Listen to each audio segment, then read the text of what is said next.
Alright, let's see if this works.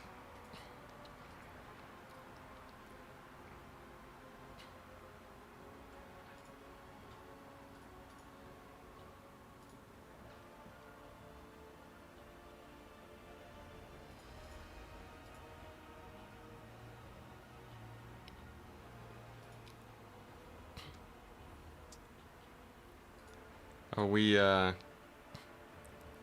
we goodies? Are we streaming to the correct stream? Show me signs of life if we are. This should be the final reset. Yeah, this should be the correct stream finally. Took me a hot second. All that delay made it so I couldn't sign up properly. Let me just increase this real quick.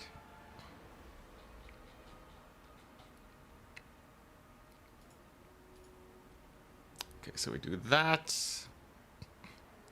And then I should be able to do this. It's working. Huzzah! Huzzah!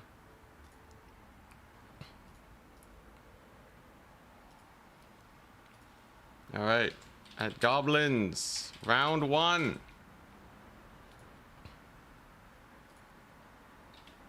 And we'll actually be casting today and playing. Alright.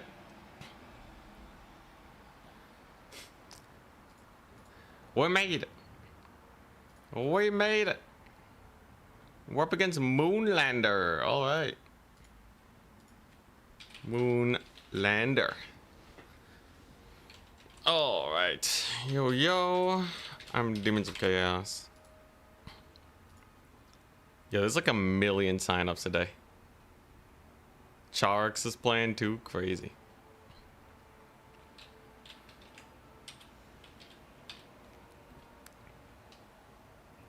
Alright, let's just get this tournament done real quick and then I can call it a day.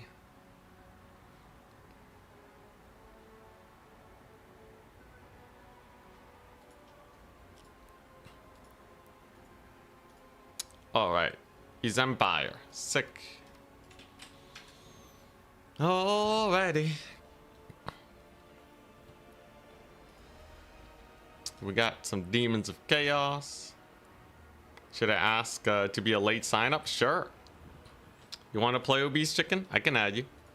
Message me on Discord to confirm, and then I will get you up against the Big H.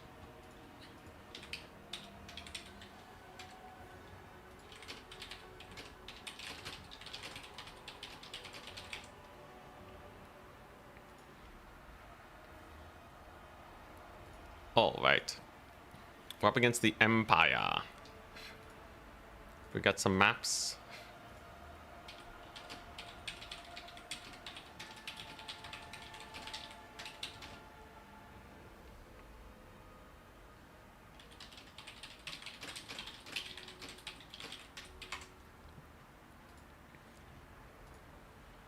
All right.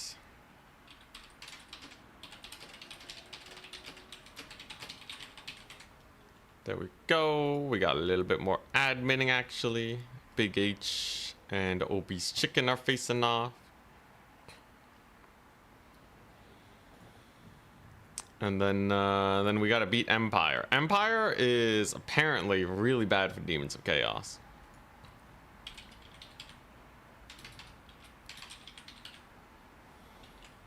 So we'll see.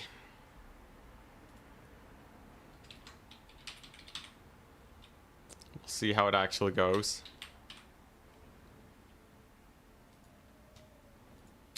Okay, there we go. Gotta check Total Tavern.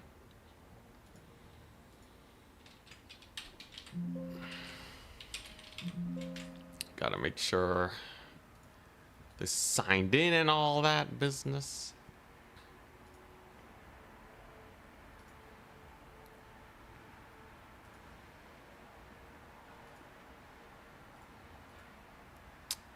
Let's see here. Anticity. What is this one called? Anticity's Swiss.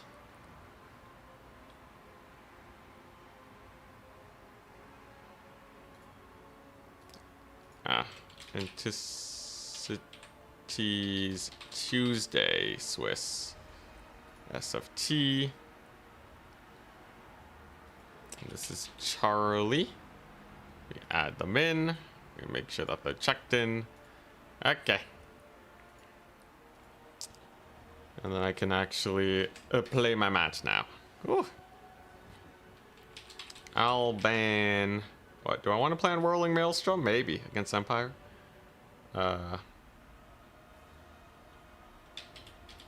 Hashit's Oil Field is probably not the worst, though.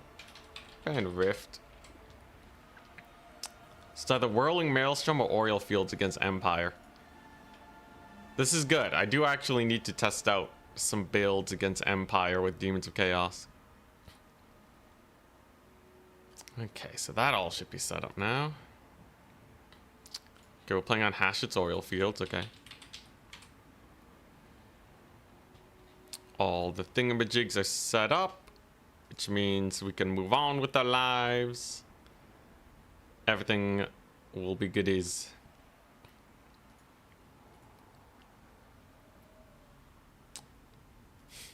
You want me to use Red Olgor shenanigans? Okay, Hashit's Oil Field. Let's do this. Ho!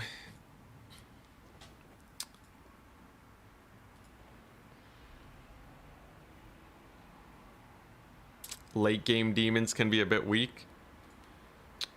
It's because they kind of run out of good units to summon in, I find. I think that's one of the biggest things holding back demons. I have a plan, though. I have a plan. So we take this, we take this. Those two spells are perfect. Then I... Oh my gosh, yeah, now this is a build. This is a build that will annihilate the Empire, presumably. Anything else I need? Yeah, definitely a bunch of these. Okay, this should be good enough. Empire is a bit of a menace because they can main tide and then they have wagons. But as long as we can ward those off, we're okay. But yeah, Empire versus demons. The Empire spearmen are really strong and they have anti-infantry cavalry which kill furies. The war wagons mostly, though, they're gonna be a menace.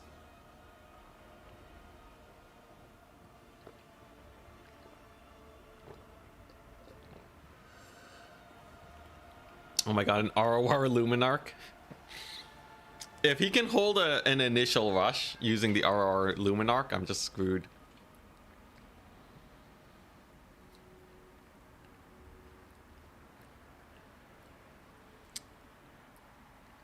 You have any thoughts about demons so far? I think demons are a fine faction, but they have a few big weaknesses. Demons of Chaos do really badly versus Kite. And they only have a one really skew build that does okay against Kite. Against good players.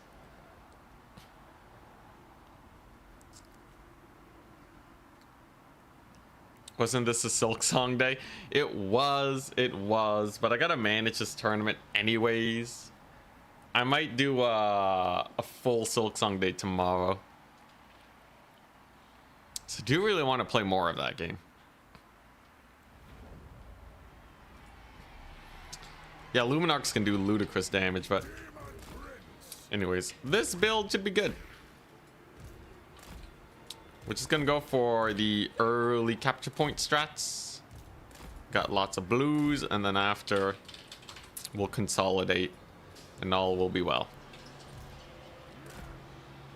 The idea I want to try is just spamming Overcast Pink Fire on the state troops and farming value off of that.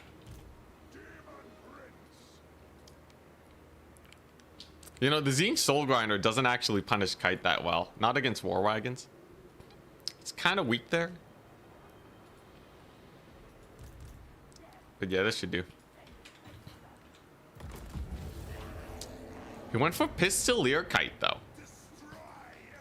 Well, I do have the Tzeentch Soul Grinder. Very interesting to see Pistolier Kite. I also have Manette. I got some Manette. It's Pistolier and Outrider Kite. Wowza.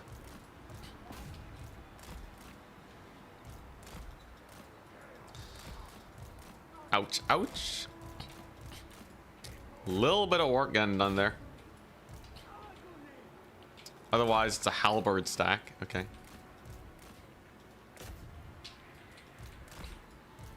Guy's getting fancy with his skirmishers. But halberds are quite susceptible to pink fire. That's a good amount of value. It would not be nearly as good against something like a bunch of spearmen or swordsmen. But against halberds, who are just so expensive, definitely worth. Okay, so we got the silver bullets in here. So that's just an archer unit. That's Sterling's Revenge. I think we do just drop it like it's hot, though. That should brutalize them pretty bad. Overall, we're not too worried about this. Because honestly, this build is kind of a kite build itself. It kind of kites too. With spells and such. Like, look at that. Massive damage to the silver bullets. They're just gone, man. We have lots of blues and whatnot, which do very well into all of his infantry. And then if I get another one of these cast down, just right down the pipe, that should be mega value. Pretty good, if I do say so myself. And we should even be able to get a pretty decent surround. I think Demonettes, while not being too strong, Empire infantry is just a little bit weaker. So I would expect them to go down pretty hard here. It's a Searing Doom, but there's no way that actually hurts my fiends. And now we are just seeing a big collapse of the Empire lines. Sterling's Revenge have very high entity count, low HP. So pink fire there does very well against them. Zintlers will definitely die to my Fury Charge. And we have a giant bombardment now. You either gotta dodge and waste time maneuvering or lose all your guys. Either way, it's a lose-lose situation. And I think we're just overwhelming the Empire, right? I do think my opponent's build is non-optimal, though. Halberds are just really bad in general. It seems like they didn't really perform that well. Value trading-wise, still kind of close, though. Something to keep in mind. I guess we're stuck summoning in fiends by the looks of it. One of your units has been destroyed. I need to be slightly wary, but I don't think I gotta be that careful. Oh, final transmutation on my lord. Okay. Little painful. Okay. It definitely ain't over yet. Is that an overcast final transmutation? Okay, no, it is overcast. Okay, so pretty decent damage. Lord gets low, but I think he still lives. All's well in the cookie jar. And then it's just about maintaining our captures here, and then we're sitting nice and comfy.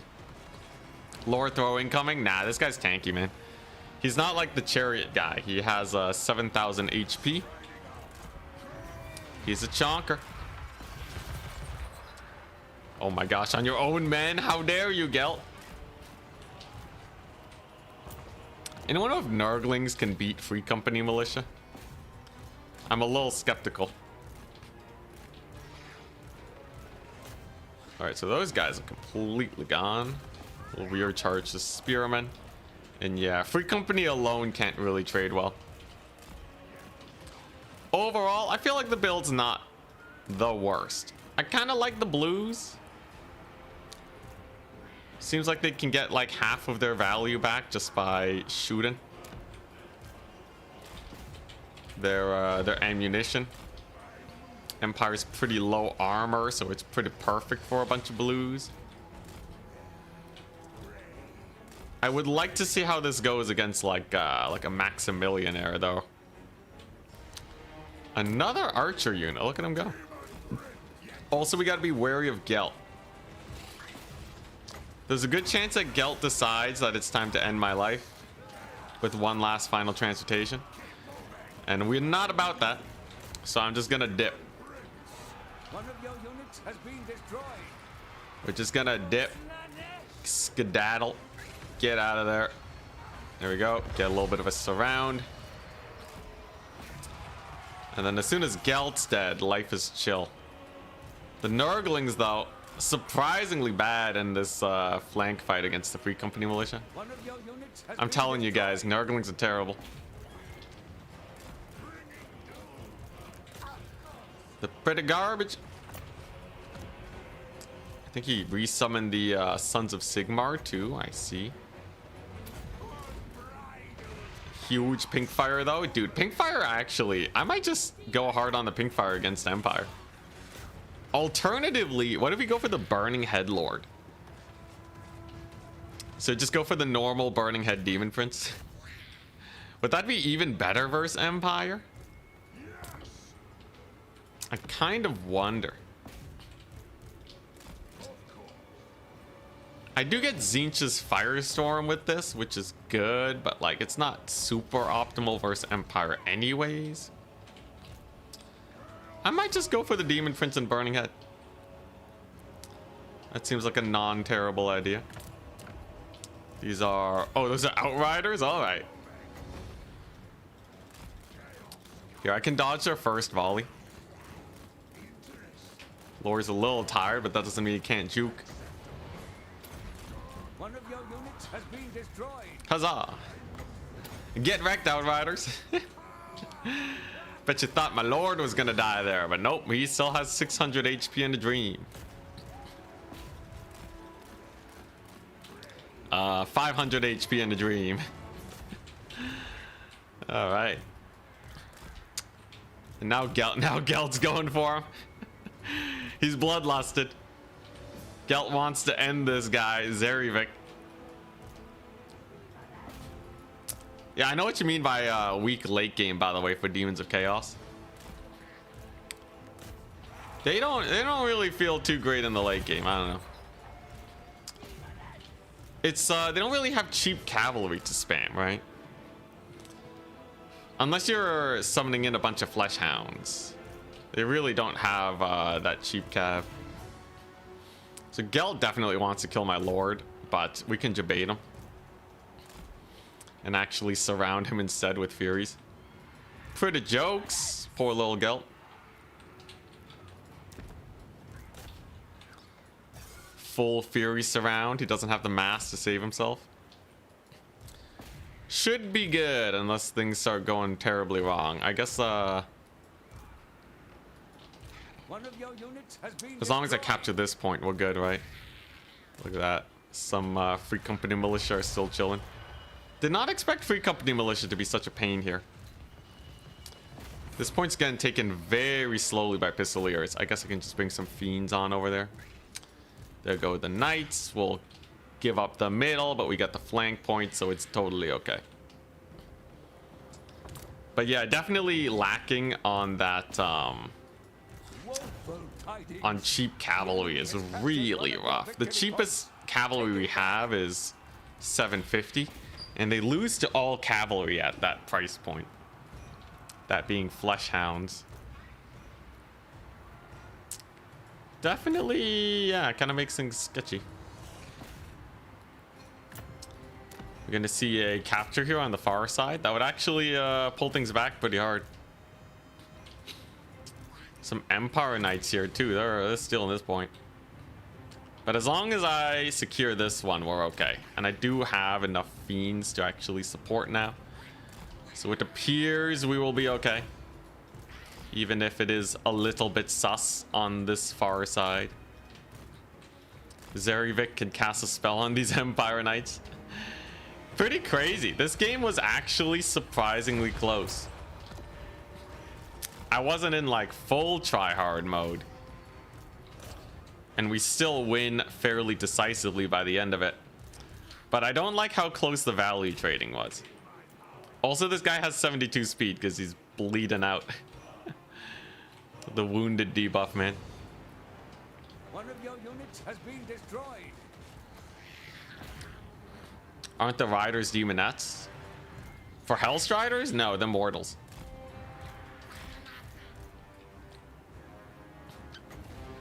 But yeah, we don't get those. Regardless. We do secure this point. We start taking the middle. We are catching out his Empire Knights. Zerivik can't really do much else right now. It's like way too risky to bring him anywhere. So we'll just leave him there. And GG. Huzzah! +1 win for Demons of Chaos. I only needed 12, right, to get them to 56% win rate.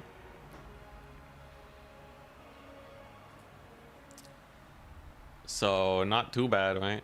Unless no, not 12. Was it 12? I might be slightly off in my calculations. We'll see. We'll see. GG. It's Chaos Demons versus Empire. All right, nice. Yes, the Demonette version is Seekers. Okay, so the blues were okay. The Demonettes were not bad. Despite them not being armor, just from how fast Demonettes are, they do all right. I might be better off using Bloodletters in the end, but I guess they hurt armored cavalry pretty well. Fiends were pretty good. Yeah, I'll take it. I gotta workshop the Empire build a little bit more, but I think we're on our way there. So one alternative was, I was thinking we could run this Demon Prince with Kindle Flame. He's a 2,000 gold chunky lord with terror. He doesn't have shields like Zerivik, but Burning Head is much superior compared to Pink Fire as a spell.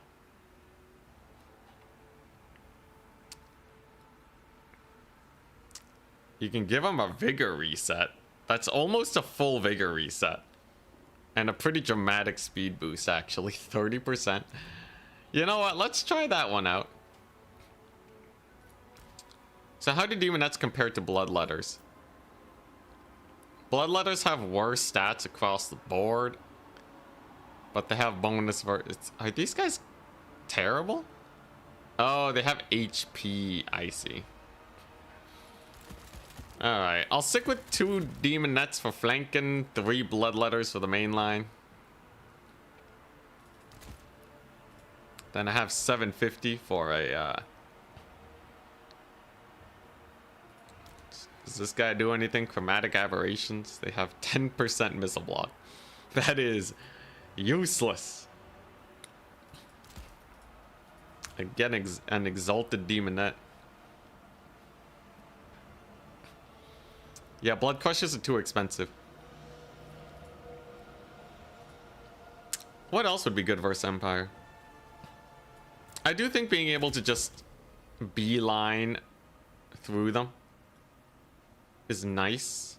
So having a lot of killing power and Burning Head and just collapsing their lines is good.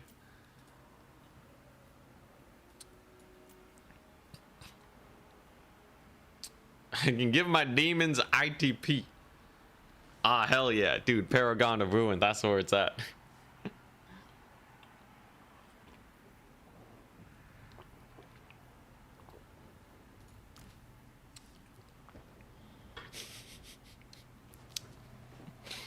Why? Yeah, demonic gives you immune to fear and terror. It's 150 gold. Oh my gosh.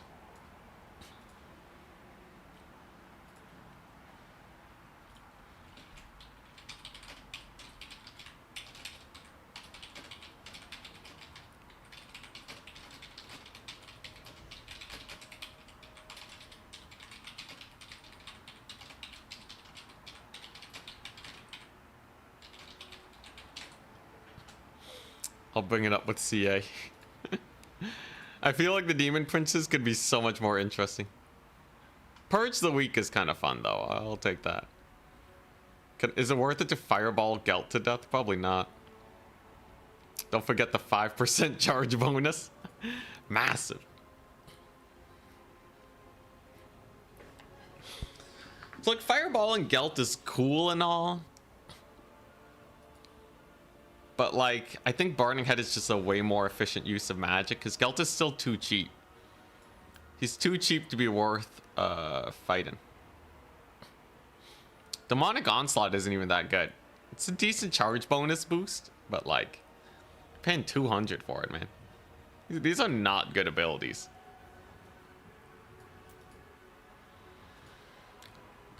What's a demon unit no one ever takes? Mostly the Soul Grinders. I don't know the last time I saw a Soul Grinder of Khorne or Soul Grinder of Slaanesh. They're not even that cool, so you can't even go meme with them.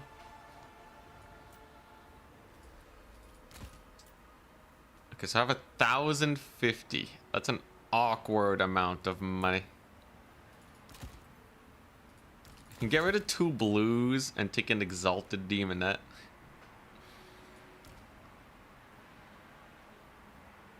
These guys just have more HP, though. I really don't like the Exalted Bloodletters, but maybe we just gotta do what we gotta do. It's either that or I have the Noxbringer. It doesn't seem like they have that many answers to a Noxbringer. Although, if they take a bunch of War Wagons, pretty bad. Oh, this guy doesn't have the net like Zeribek to deal with War Wagons. Crap. Yeah, so like, how do I kill War Wagons then? I kind of have to take a Soul Grinder of Tzeentch, but even then.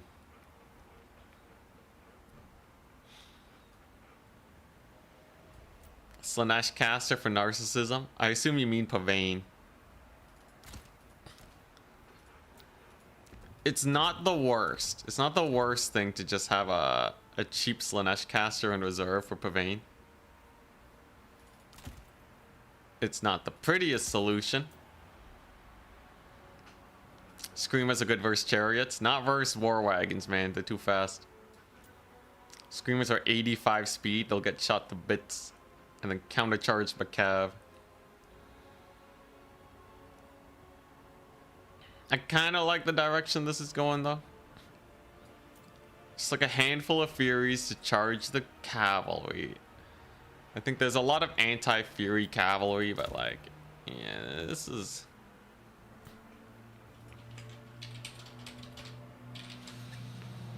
This is a build. It has all the tools I need. None of them are especially effective, but I guess they'll do. Cheap. It's 1,100 gold. Cheap enough. If I can summon an Allures and kill 2 War Wagons with them, I guess it's okay. It's a huge magic dump, but if the War Wagons are dead, life is pretty comfortable. The thing is, I have to summon the Allures and some Fiends to actually finish the job. I do think this build is weak to War Wagons, but the Rush build is really weak to Mantide. And I think most people aren't bringing War Wagons in this matchup anyways. Even though I feel like they absolutely should. Like, I feel like 4 War Wagons and then just straight Spear Mantide is so hard for demons to beat.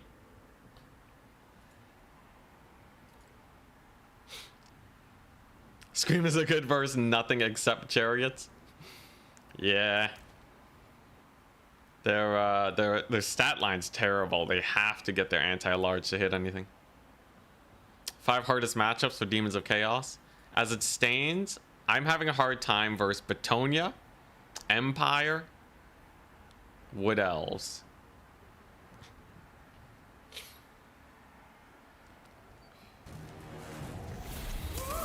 Yeah. Oh, and Ogre Kingdoms is also pretty rough, but that's just ogres. Can we get some Keeper of Secrets gameplay? Sure. Sure, why not? I'll take an Exalted Keeper next game.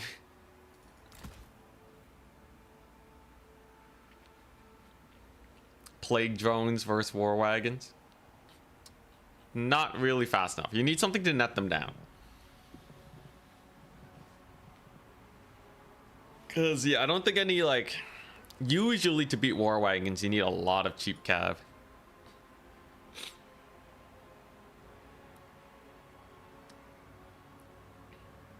Games are all done. Thank you. No, Ulrich Wall and Navigator are still playing. You didn't scroll far enough.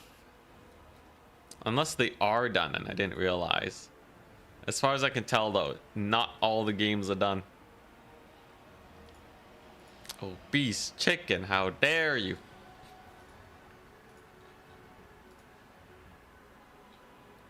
Man, there's a lot of signups, man. I'm a liar. I thought it was green equals done.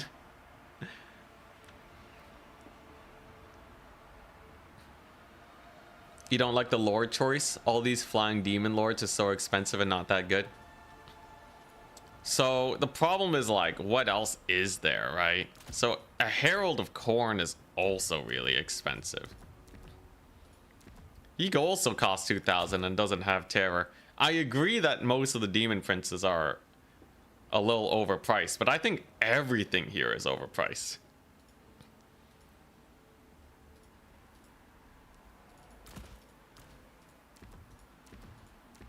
Like even this guy. This guy kind of falls into the same tier as the demon princes. You get Great Arcane Conduit, you get some spells. 2,500. The squishy Zinch Lords. Well, this guy isn't squishy. Herald of Zinch is decent, but he's still overpriced. Like you're paying like a naked caster on a mount for most factions costs like 650, man. This guy costs 1,300. I can look at Gelt.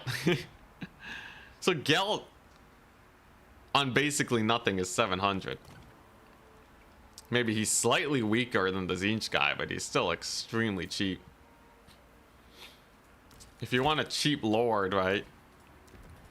Look at Teclis. 850. You want it to be cheaper? Same price actually. 850. So you're losing like at least like 350 gold.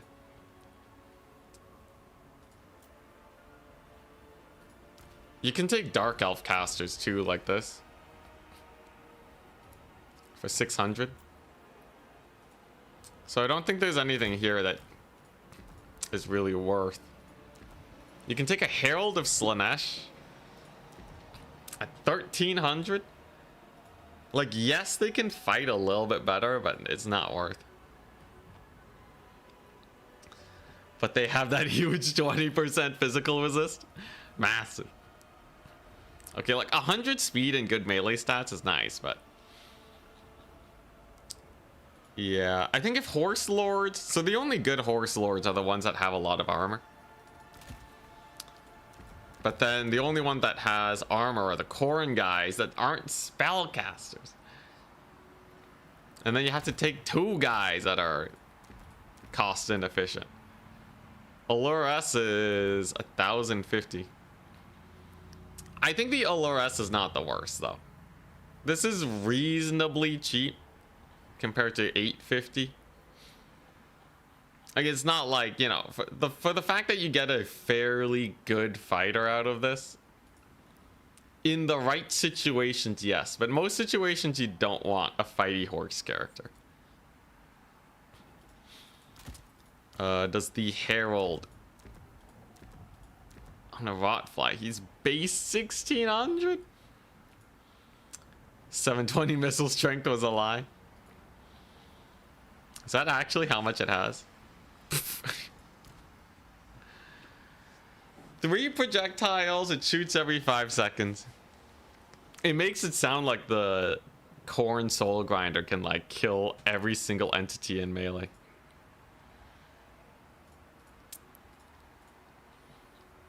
Anyways, we got a request for a Keeper of Secrets. We're gonna get it done. Keeper of Secrets is still overpriced. I guess, like, I don't know, you have your army abilities as Demons of Chaos. Or as all Chaos factions. So the fact that their lords are overpriced is kind of made up for that. But Demons of Chaos, their army abilities really don't build up quickly. But anyways, Keeper of Secrets is okay. So you can take, like, Smoke and Mirrors. If you take them as a base cheap fighty lord, they're kind of comparable to Archaon. Worse because they have no armor, but you got a fast single entity with anti-large, beautiful stats, and they come with some of the best abilities in the game. Unfortunately, it makes them cost 2,700, but it's okay. Demons of Chaos win rate right now. They're doing pretty well. Let me double check. Holy crap, 51% win rate. There's only 3, 6, 7, 8 factions better than them now. They're at a 51% win rate. We almost got them above Bretonia.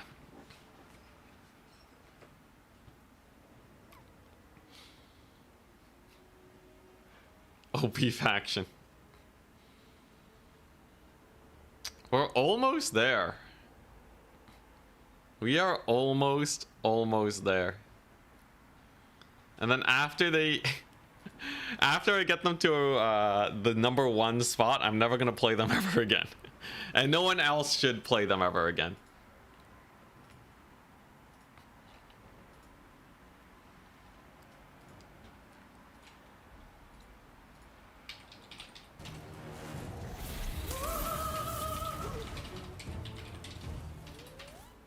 You were kinda right about the halberds doing nothing. I just brought my versus Slaanesh build. Free Company Milita does great into them. Hey Moonlander, thank you so much for the $5. Yeah, Free Company were definitely pretty annoying. The thing about Empire halberds is that they're armor piercing spearmen, but look at the stat difference. Compared to normal Empire spearmen, they have the same melee defense.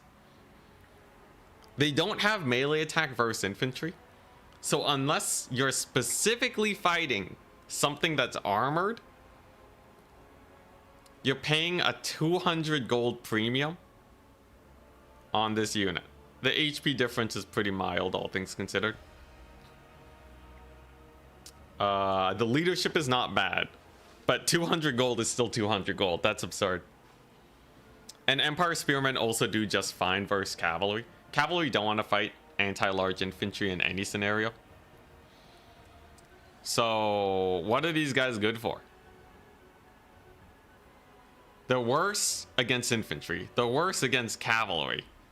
They're worse against large single entities. And they don't got no shields.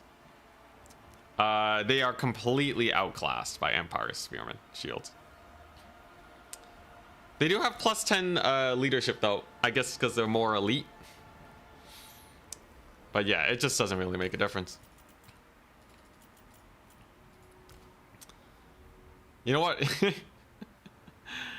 This is a case where the chevrons really show what's up. If you chevron your Empire Spearman shields, they become better than halberds in so many ways. Plus 10 melee defense is absurd. Plus 10 melee defense and shielded. The leadership is the same. Oh my god. And we know chevrons are bad. So that means we know the halberds are bad.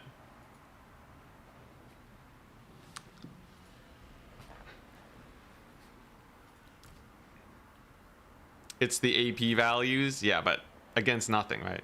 Like, I know that's why they cost more, but like, practically speaking, there's no situation where you like, you know, like, okay, if your opponent is throwing their heavy cavalry into your halberds, I guess you will punish them more than if you had spears. A foolish plan, though. All right, but anyways, Exalted Keeper shenanigans. They got terror. That's pretty nice. Are the bonuses versus large the same on spearmen and halberds? Oh, you know, that'll be interesting. Like I said, practically it doesn't matter because you shouldn't be sending your large units into spears anyways. How? Oh, ooh, ooh! Look at that. That's +1 bonus versus large. It is different. It is different. Wow. Surely the round finished. I think Ulrich Roll sometimes gets a lot of lag.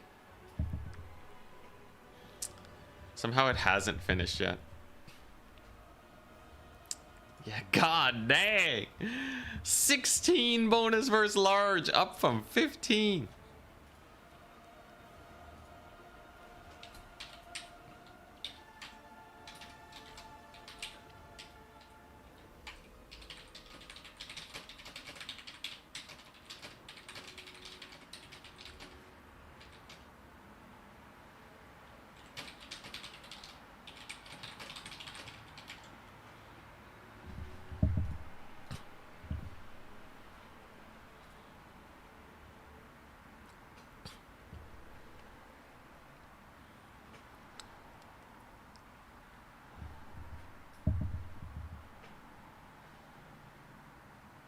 Isn't it your day off? Yeah, I already had the thing scheduled. I was playing some Silk Song. I might just move my day off to tomorrow and just do a full Silk Song day tomorrow.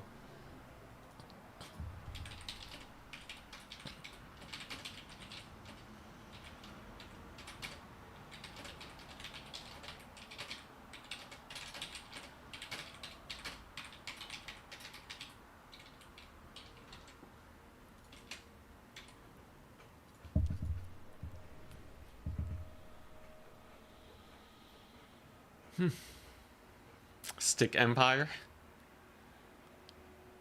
Ah, that looks like a sick Empire army. Oh yeah, this is actually very nice. Lots of spears. You got Gelt. You got the war wagons. War wagons behind your spears is a legit strat. Very strong.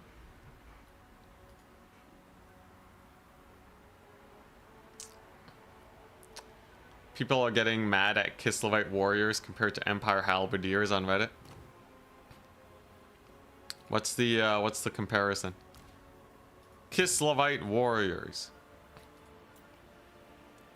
Empire halberdiers. Are they saying the Kislevite warriors are too weak? They're definitely nowhere near spearmen tier. In campaign, it doesn't matter as much though, because it's whatever you want, the unit that is stronger, not the, you're not about cost efficiency in campaign. So in campaign, Empire halberdiers are probably better.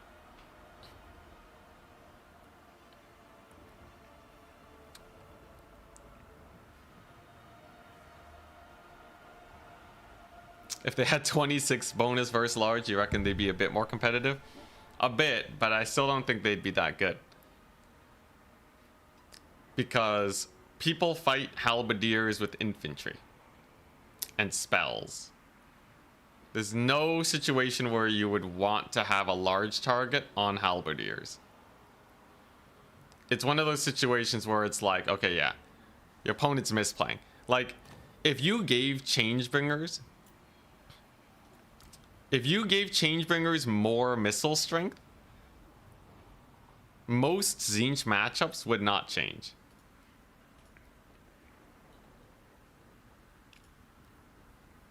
It is a simple fact of the matter that Or yeah, more missile damage, not missile resist. But yeah, if you gave them more missile damage, it would not change much. It would change some, but like in the end, if these guys are shooting, you've already basically lost. Quite similar with the halberds.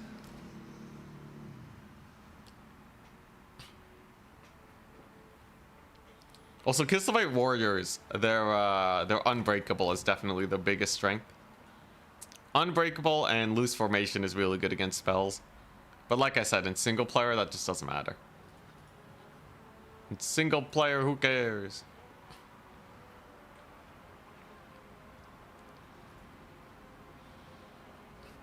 Advancing the Swiss. Round 2 has begun. I'm up against Pizu.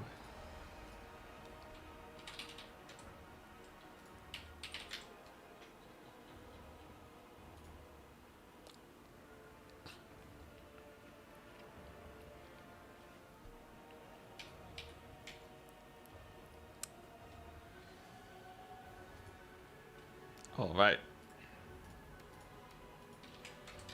I'm Demons of Chaos. Let's get them in. Dark Elves. I love facing Dark Elves. Ban Dunes of Cain.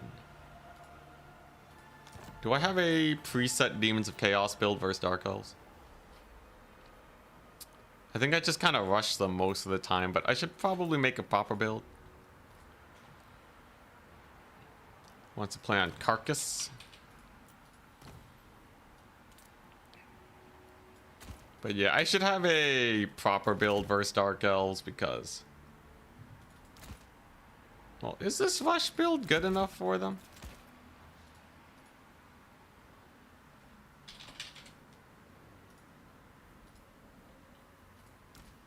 Is this rush build good enough?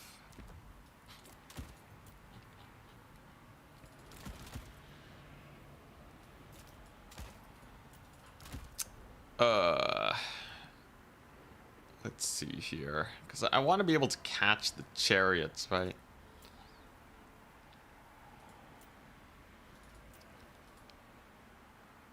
Gotta catch the chariots, and then I need a little bit to kill off the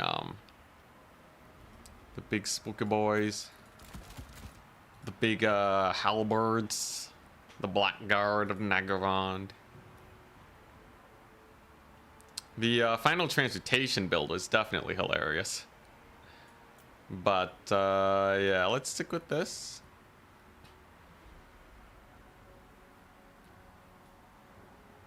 In general, we should be able to win all of our mobility fights against Dark Elves. Sure. Demons of Chaos versus Dark Elves. It's kind of crazy to me how many Dark Elf players we have, by the way. I still don't think they're that strong of a faction. I think they're like, I would put them at like... It's really weird. They do really well versus all the B tier factions, and they do really bad versus all the S tier factions.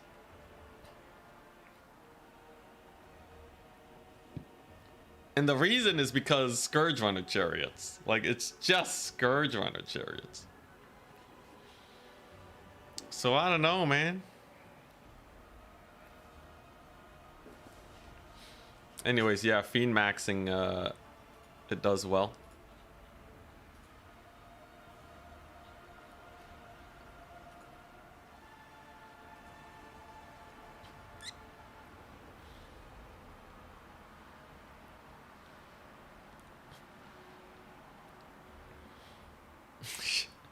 Also, wait, are we arguing? Yo, the argument that Kossar's halberds should not have AP is crazy. All the halberds in the game have AP.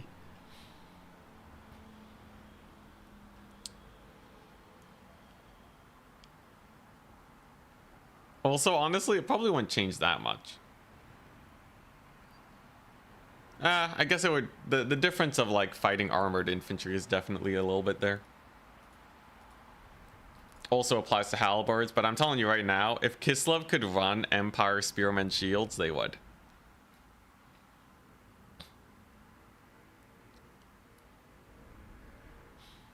Oh yeah, no one's spamming the armored warriors for Kislev. Kossar spears are so dominant. There's only a handful of situations where you don't take them if you're really worried about, like, if you really need armor, if you want to armor check your opponent.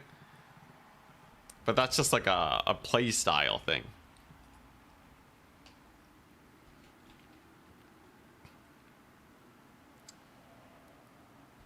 Dark Elf rework, please, CA. Hey, maybe they'll give Dark Elves a new crossbow unit or something, I don't know.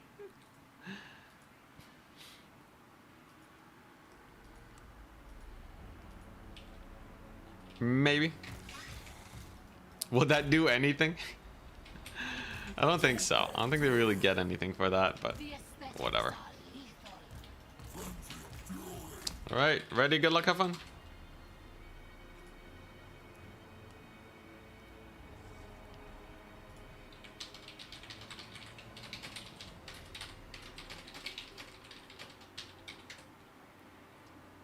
Alright.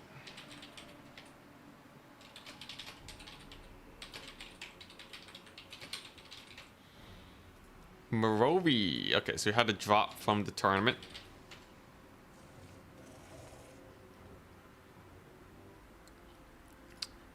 I can manually drop though. Did it just drop Daceberg? Oh my god. Why?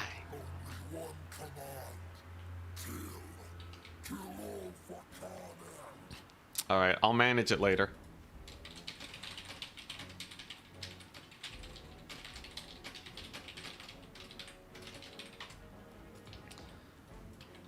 Alright, so this is a chariot build. Fan favorite of the Dark Elves.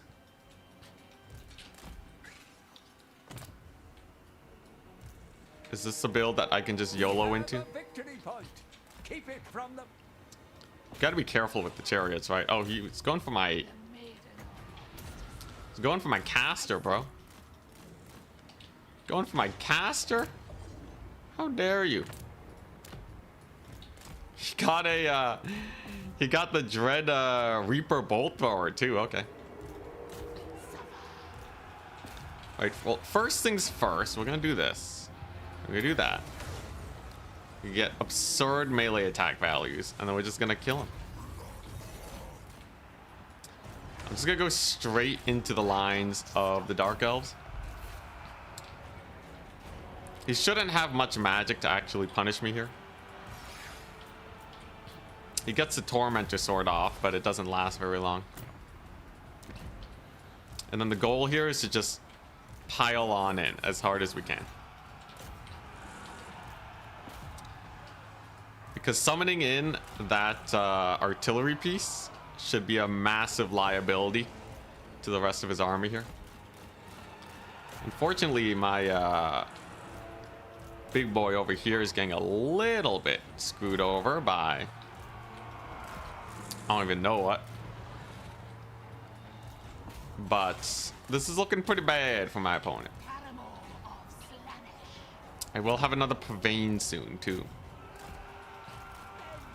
There we go. There goes the Black Ark Corsairs. Very nice to see. We'll just keep on pressing forwards, ignoring the chariots as much as we can. Killing his lord, most likely. And then I think this battle is basically done for. A lot of people don't respect this rush build, by the way. It's a pretty nasty rush build. So if you don't respect it and you start summoning in range units, because you see the soul grinder, you're like, it's a kite. It's a kite. I gotta prepare against that by bringing in a bolt thrower. And then suddenly the melee soul grinder with 51, 53 melee stats just rolls in and punches you in the face. It ain't too pretty. And now that there are no more chariots to speak of, really, I can use the soul grinder to just shoot him to death.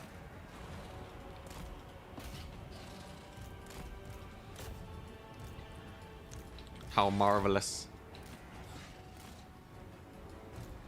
Ah, he is actually getting a few shots on it. Okay. This should be pretty painful though.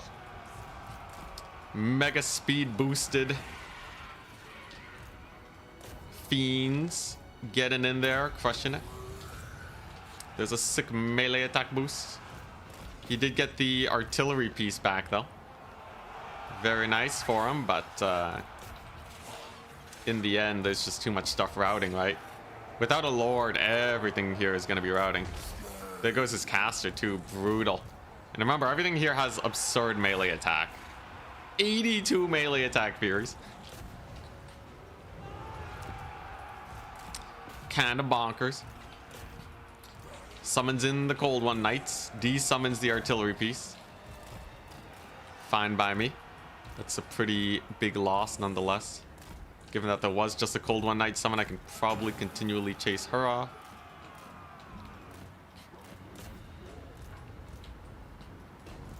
And then we get the Soul Grinder. We just charge directly in there. Soul Grinder definitely makes this build cook hard. Here we go. Let's get some Seekers in there. Then the melee attack boost. And then everything's dead. Capture points? Who needs capture points? We're doing just fine without them. Definitely a scary Demons of Chaos build. This one. Ooh, more Cold One Knights. I love Cold One Knights for breakfast. I should probably capture some of these points soon, though. It's a little silly that we have not. Big old melee boost. We get on in. Can finally summon a demonette to get on this point. This match should be very over, though. I'm surprised that he's sticking with it. I clearly have a massive value lead, and all his units are dead. But if he wants to play it out, that means we can't afford to hold back. Demons of Chaos game can be pretty sketchy too. So maybe he suspects that we've used most of our power plays. I guess his passive is triggered too. That'll help him out. Not capturing the points is a little silly. I can see that. So these are just Dark Riders. There's a melee attack boost though on all of my guys again. And a net. It's chariots. They've captured the far point. How would you counter this rush? You need more Blackguard. The Blackguards seem to do really well here. But in general, I think Dark Elves just have a really bad matchup versus Demons of Chaos. Like, even if you just spam blues and pinks, Dark Elves kind of suffer. So I don't think there's a lot that can be done, really.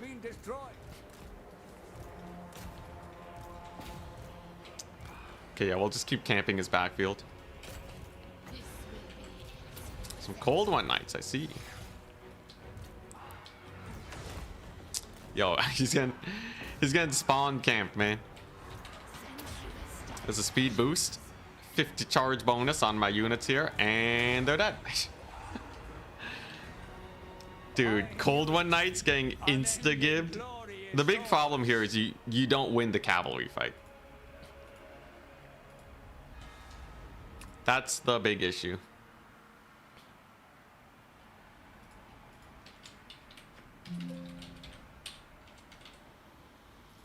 Alright, well, GG. Pretty brutal. Pretty rough indeed.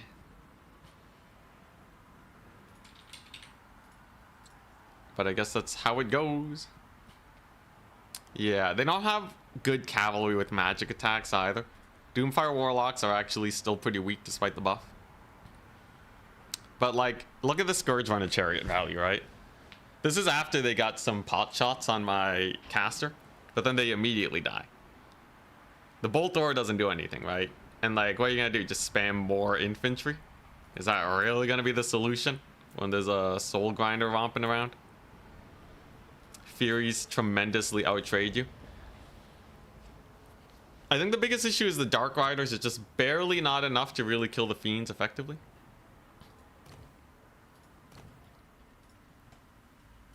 But yeah.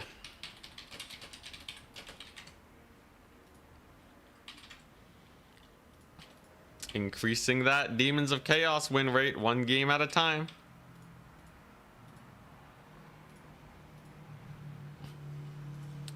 Oh crap, I forgot to take the Keeper of Secrets. I promised a Keeper of Secrets next game. Next game, we will take the Keeper. How are the stats? Still 51% win rate. They're getting there, though. They're getting there. Getting to 56% win rate is pretty crazy.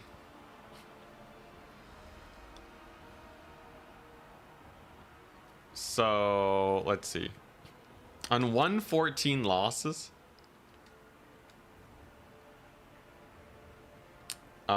if that's the losses, we divide that by 44 and then multiply that by 56. I need 143 wins on Chaos Demons. Oh crap, I missed math last time. I did the math wrong. Yeah, bro, I need like 30 more wins on them to beat Ogre Kingdoms. Oh, we ain't close at all, man. I'm only halfway there. Can someone lose with Ogre Kingdoms a bit? Any new players want to play Ogres? I feel like that would be, I feel like that'd be great, actually. If you're completely new to the game and would like to play Ogre Kingdoms, please do. They're a really strong faction. I heard the Noblar Scrap Launcher is strong. Dark Elf weakness being demons, lore accurate, yeah. 3k points ahead, not sure I've seen that before on your stream. We've had much larger ones, actually. I think the most I've been ahead is like 5k points.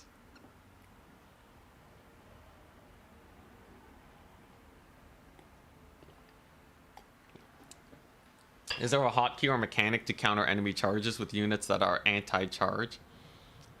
You need to be standing still and facing in the right direction. Formation doesn't matter. As long as you are standing still and facing in the right direction, you don't even need charge defense. You will have more mass on the units, which will negate a good chunk of the charge. Can you choose demon abilities? So demon abilities for the Herald will be specific to the... It will be specifically Khorne. If I take a Keeper of Secrets, I'll get only Slaanesh demon abilities. But if I pick a Demon Prince, I will get random. So it's kind of interesting.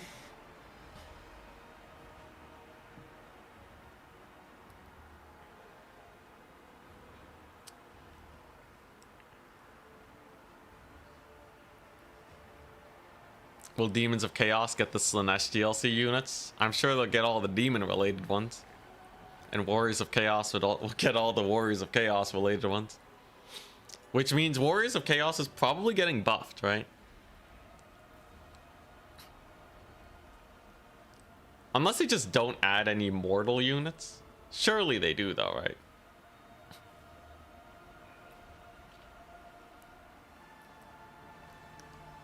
Don't have to capture points if the opponent just leaves. Just spawn camp them for the entire game. Also, yeah, a lot of Juchi cost comes from them having armor piercing. I think it's just pleasure seekers for demons. What are pleasure seekers?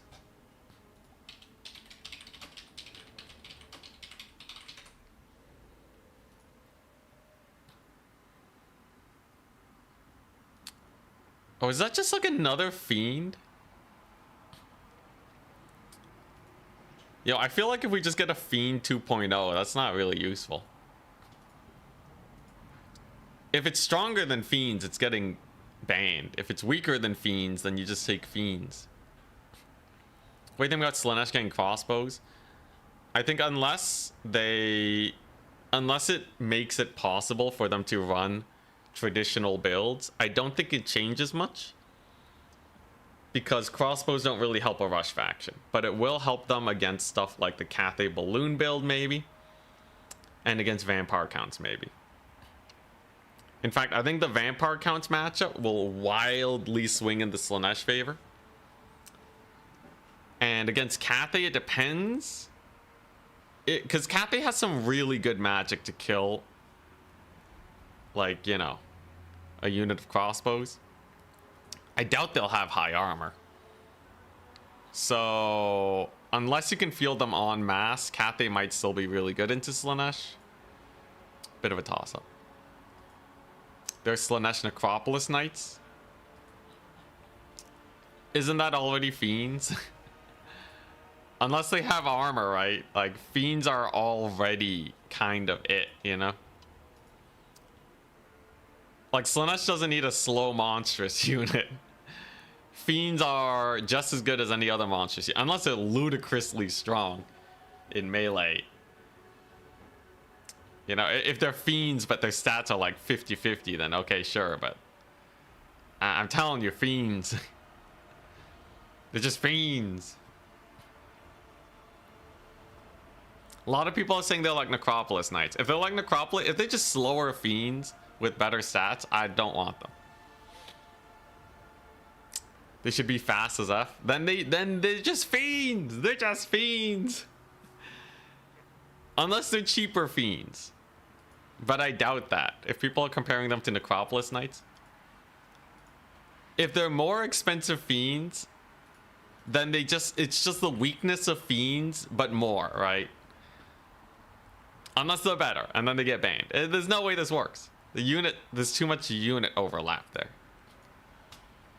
They're gonna nerf fiends to make people buy the DLC. Historically, CA doesn't do that.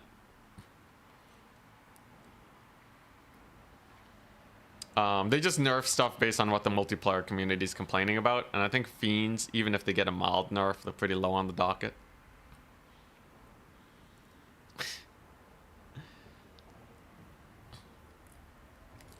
Like, let me tell you, if they wanted to sell, like, the Rogue Idol in the Greenskin DLC when they came out, I think that was Grom de Paunch, they would not have made it so bad.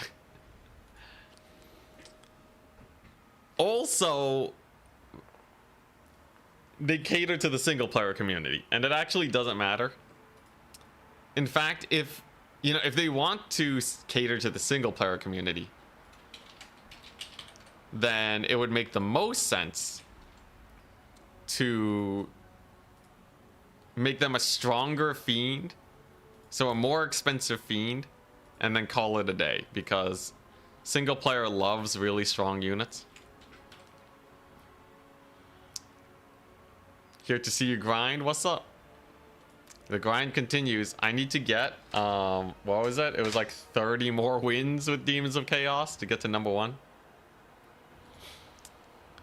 The darn Ogre Kingdoms, man. Ogre Kingdom's win rate is so high. Nobody plays them. Because it's one of those factions where you just pick them and then I guess you win. What are their bad matchups? Counts, Tzeentch, Kislev. Okay, yeah, so like unless you... Even Tzeentch and Kislev is like 38%, 33%. Tzeentch, they haven't even played much. Yeah, why is everyone playing Dark Elves though? There's so many Dark Elf players. You want Cathay to have some low model count infantry? Yo, that'd be hype. It would kind of be weird though, right? That's usually only given to Chaos factions, like Wrathmongers. What if they're just like the Severed Claw and they're just too slow again? Just a slow anti-large armored infantry. I think Cathay needs that. Yeah, Pigback Rider has helped ogres out a lot. Anyways, yeah, if they're just stronger and more expensive fiends, Pleasure Seekers don't really do well. Because, unless they have immune to flanking. And that somehow makes them survive cavalry surrounds. But the bane of any expensive cavalry is going to be cav surrounds. Everyone's copying Danican / Doombolt spam. No one, I have not seen Doombolt spam actually. Because it's banned.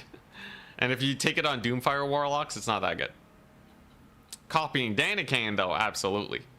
People are running a lot of those Scourge Runner Chariot builds. But like literally the counter is just counter Scourge Runners and like 90% of Dark Elf players fall apart. Just bring a Scourge Runner counter. That's it. So you can spam light cav, you can rush them, or you can take artillery. They have 3 different counters. You're most excited about High Elf Water Elementals? I think High Elf Water Elementals have a high potential of really launching High Elves into the meta. But it really depends on if they're a DPS unit or a holding unit. If we get another Treekin, absolutely useless. Wood Elves don't respect Treekin, and neither do I. Nobody takes them because a holding unit is just not very useful. If they're good at damaging though, can mix them in with your infantry. Maybe they have AP, now we're talking.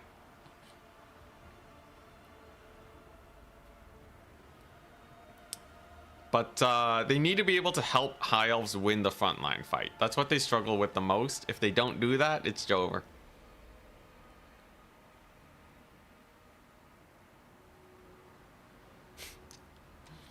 Gina. Yo, I need a Total War World of Warcraft. Total War Warcraft. Come on, you got your legendary lords. You got your legendary lords. You have your we need a Total War StarCraft and a 40k. Big water elemental should be crazy. Like, what if it's slow? How fast are these things, right? Like, CA could really go whatever direction they want with these. If they're slow, right, are we just gonna get another bullet sponge? Is it just gonna be like another like low armor physical resist unit? Actually, do we have any big ethereals in this game? We don't have like a giant ghost, do we? Yeah, there's no big ethereal unit, so I guess we don't really have a precedent for that. You know what we do have a precedent for? Chungus Man over here. He might as well be a big ethereal. If you have low armor, life is gonna suck, man. 50% physical resist is worse than 100 armor against archers. Silostra on her mount. Yeah, if it had super high physical resist. But yeah, physical resist is worse than armor most of the time. And people aren't taking gunpowder versus high elves anyways. So they don't even work as an armor check unit. I'm gonna call it right now. I think the water elementals are gonna be garbage. Morngul Haunter. The guy has physical, or he has missile resist though. If they give it a base missile resist, maybe we're talking there.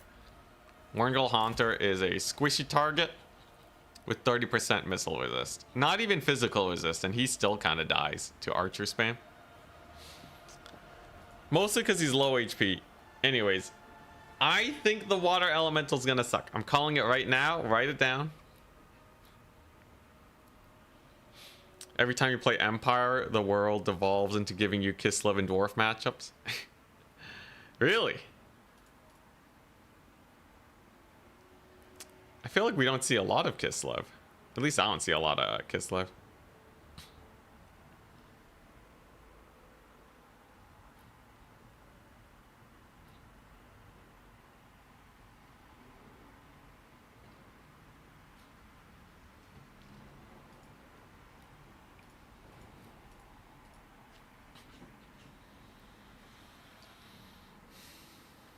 Need to level up Morangul.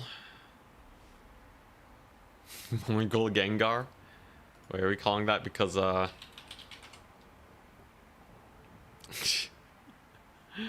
can kind of see it.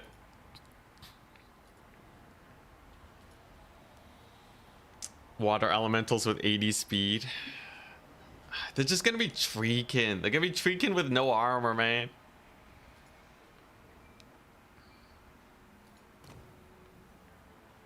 Because they're not gonna have armor. Armor is one of the most important stats in the entire game. So anytime there's a unit that doesn't have armor, it's gotta be fast and high DPS. The only faction that pulls off, or the only factions that pull off low armor is Slaanesh. And even Seekers are falling off all of a sudden. And Ogres.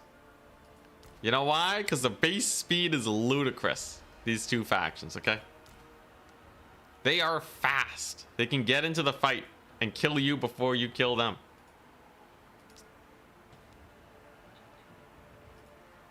Okay, fairly fast round at goblins. Round 3. We're up against Pontims. Here we go. Some Demons of Chaos. Let me guess. It's yet another Dark Elf player. Let me hazard a guess. I'm gonna have to face them again. For the 50th time. Yep, there it is. They love Dark Elves. Why? Why's everyone playing Dark Elves, man? Just make it stop. He might figure something out, though. I'm a little doubtful, but you never know.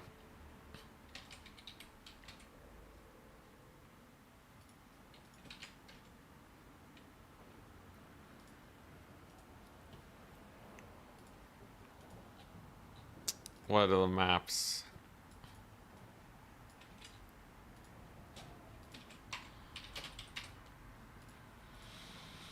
Imperial Road, Decrepit Moor, Ragnarok Lair, they're all good for me.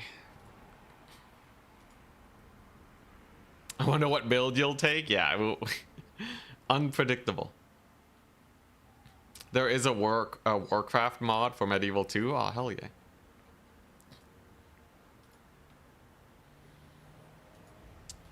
Anyways, yeah, I'm pretty sure the Soul Grinder Fiend build crushes it here.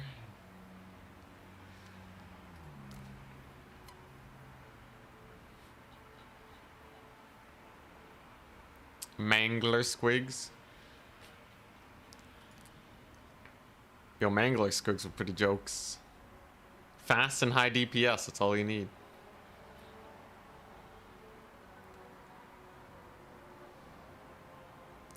Yeah, nobody runs them anymore. I hate it when CA overnerfs something and they don't correct it back.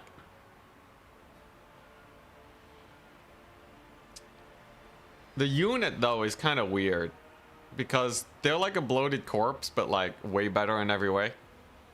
It's very hard to trade up into it. Your only option is to fight it with single entities. Or to shoot them to death. And they nerfed killing them with single entities. So a unit whose only weakness is shooting. And even so, they can dodge pretty well. They can just aim move in. If the unit ever is good, you really don't have that many options against them. It would be quite a fine line to make them decent.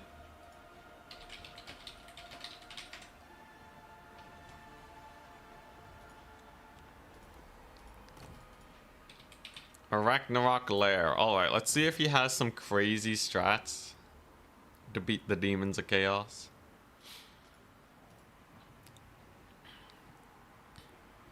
They should be an anti-infantry unit. So if you make their explosion good against infantry, it will just be good against cavalry. You could make the explosion specifically have bonus versus infantry, though. Maybe that'll do okay. Or you make the explosion bigger but do less damage. That way, yeah, that way you can counter it with cav. And then they kind of work in the same space as chariots do. More of like a suicidal chariot. Almost like pump wagons. That would be a nice place for them, I feel. Kadai Fireborn speed. Yeah, unarmored Kadai Fireborn sound like a terrible idea. There's no way, man. These water elementals are gonna be garbage. I think they're gonna be supreme garbage, actually. I think the unit will see no play against no factions. Especially if they're relying on physical resist, demons are gonna eat them for breakfast.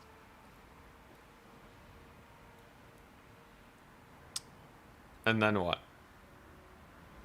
And then what?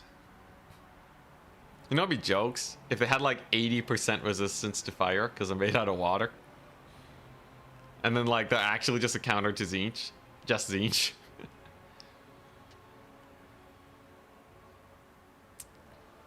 Or I feel like they should have armor piercing though. I think you give them armor piercing and make it so that they can help win infantry fights. I think if you do that, there's a chance they'll see play.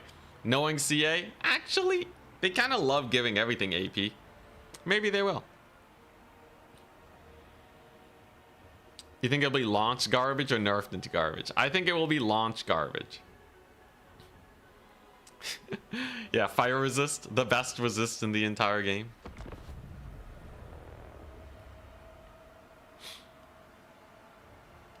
Anyways, I don't think they can be better than Kadai Destroyers.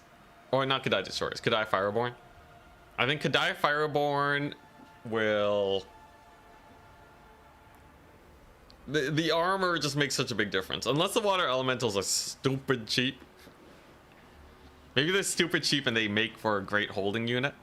But that doesn't make sense, right? They're not going to release like a 200 gold water elemental.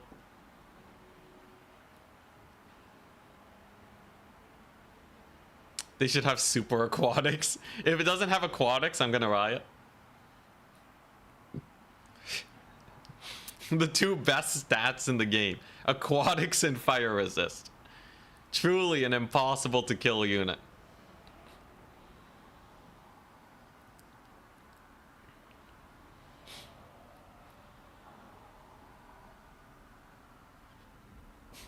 If allowed to touch water, all water becomes water elementals.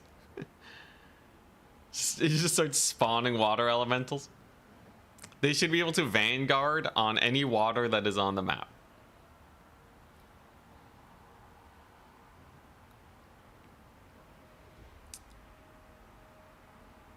Yo, Mist Mage, Mist Magic. I hope they don't screw it up.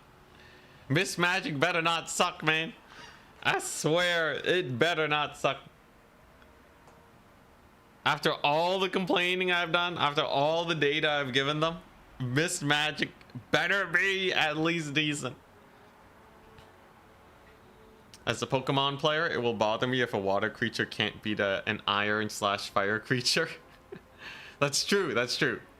If they can't beat Fireborn, we riot. I think if you give the water elementals AP, they will probably be fine. Maybe a little bit weak to archer fire. So in the vast majority of situations, they're not too great. Maybe weak to magic attacks. So in the other vast majority of situations, it won't be so great. But against something like Warriors of Chaos, lots of armor, not that much magic damage. They'll still die to Archaon, but if you can protect them, they will kill that armored infantry. Ooh, against Cathay. Okay. High Elves versus Grand Cathay, because we need Cathay to suck a bit more.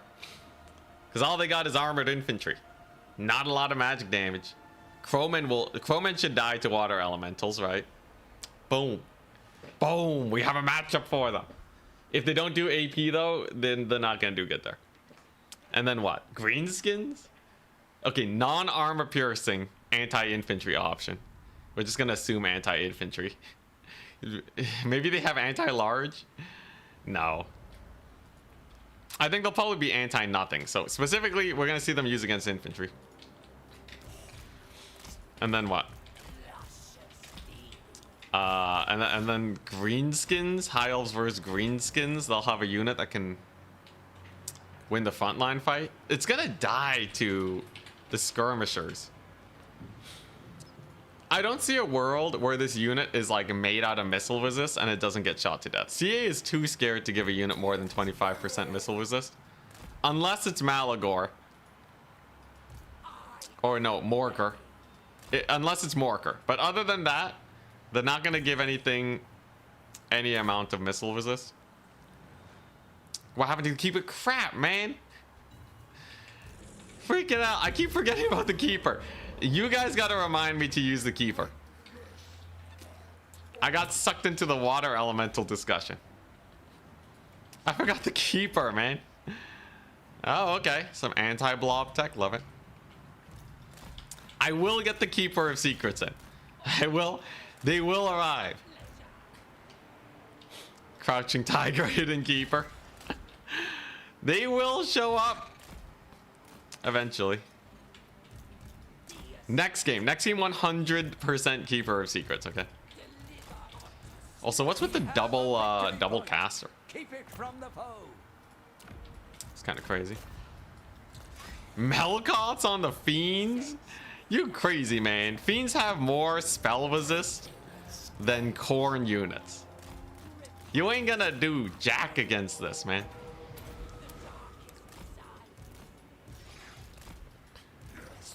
That's gonna be a painful loss.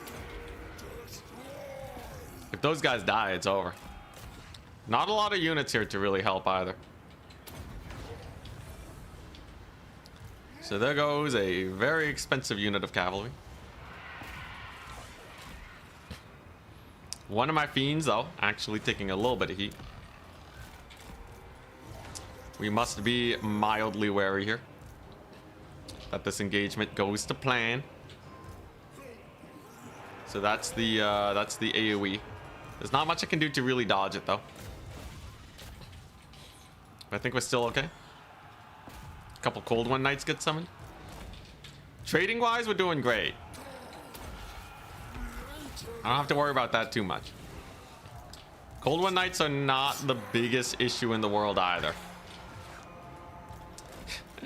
Soul Grinder's just having a party, I guess. Bro, that did no damage. That did negative damage. Yeah, the problem is we just uptrade with everything. Everything uptrades. Absolutely everything. There we go. This is a pretty good fight. There goes the caster. We're giving that melee attack boost. Is that cavalry? Just Dark Riders? Okay. Not the biggest deal in the world. We'll kill them with Furies. I will say not having my big Soul Grinder here kind of sucks, but I think it'll be fine. We've already devastated a large number of cavalry here. It's really just Harpies that are trying to get in, but the melee attack boosts are just really brutal. One of your units has been destroyed. All right. Now, do we want to disengage? Another unit of Harpies. Okay. I do think the Harpies just don't trade up here. So there's another melee attack boost. That should be enough to just kill them. 33 melee defense to 70 melee attack. Pretty solid. There's the net. So we stop these Harpies from pinning us down. And then if I just disengage before the spears can get in here, we're pretty happy. Whoops, summoned the wrong unit. It's okay, though. Yeah, I gotta get the danger close Noxbringer shots. Absolutely. Anyways, if we just wear down their passive now, we're pretty comfy. If I keep bringing in fiends and such, we're pretty good. Get that Noxbringer in there. I said get the Noxbringer in there. He's kind of trigger shy right now.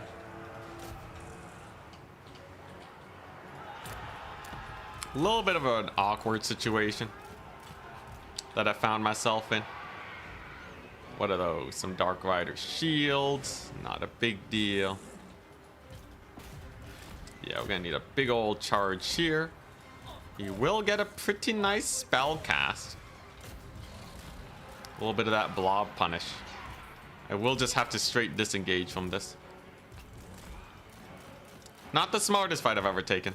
That was a pretty good cast on his part. We will need to capture this point and actually start making use of this Noxbringer. Kills another fiend.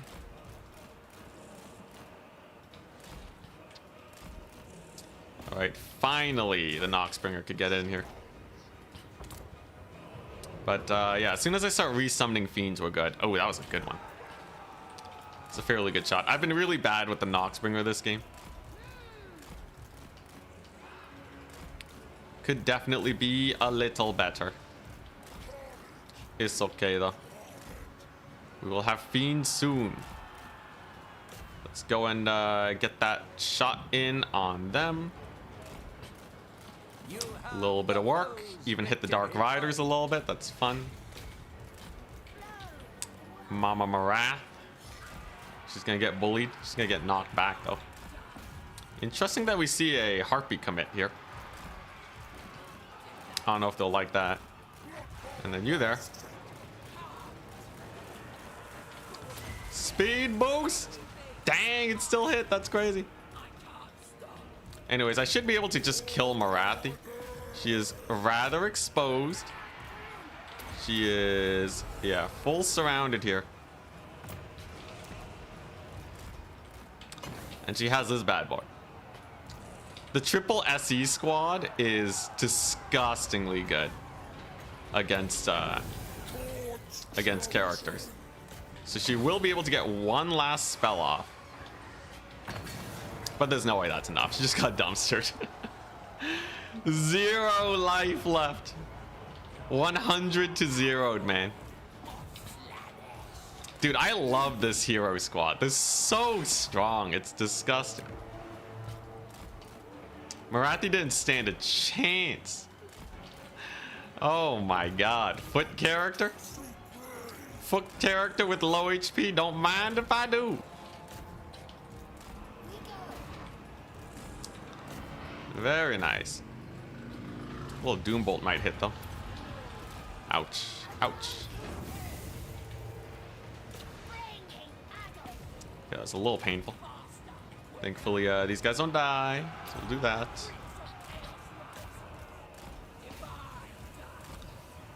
You can just, yeah, I kind of want to kill Marathi. There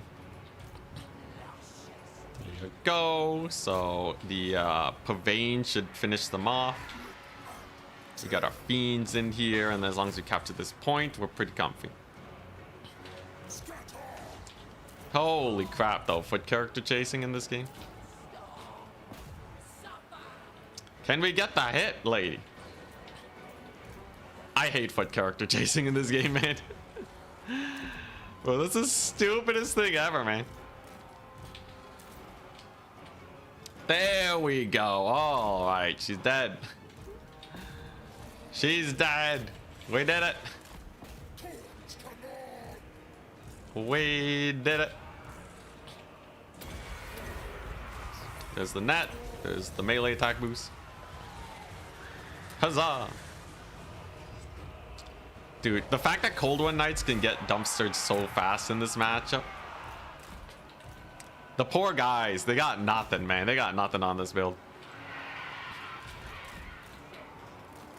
Absolute annihilation. Dude, these Harpies are probably just gonna insta-route to Terror. Not very pretty at all. We still had our melee attack boost. And there's the route. Brutality. I knew it. Unending glory is GG. yours. Very nice. Okay, I need to keep the Keeper of Secrets this time.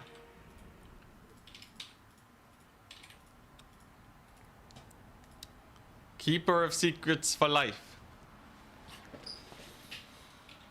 GG. You can see the Doomfire Warlocks. A little sus, right? One of them got their charge and they paid for themselves, but the other one didn't and just died. Cold One Knights are super bad. So if you only have Dark Riders, you're done for. Fiends got the mega value. The duo got mega value and the soul grinder did great. Soul grinder's hype. Okay, now I must remember the Keeper of Secrets. The Keeper of Secrets has to be taken. Yeah, I wish Ballet of Blows was better. It technically gives you ludicrous melee attack, but charge bonus already kind of gets you there. It'd be cool if you could buff your units with Ballet of Blows, though. That would be crazy. But unfortunately not.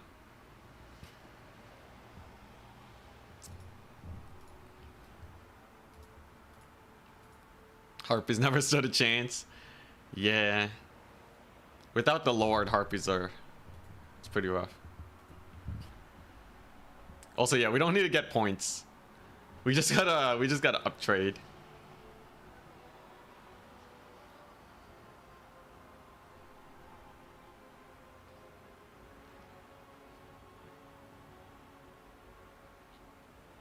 Always amazed by the efficiency of the Dread Spear. You know, once they get the buff, they're actually quite good. But low HP means that you are weak to everything. You are countered by damage. That's why most low HP units in this game are terrible.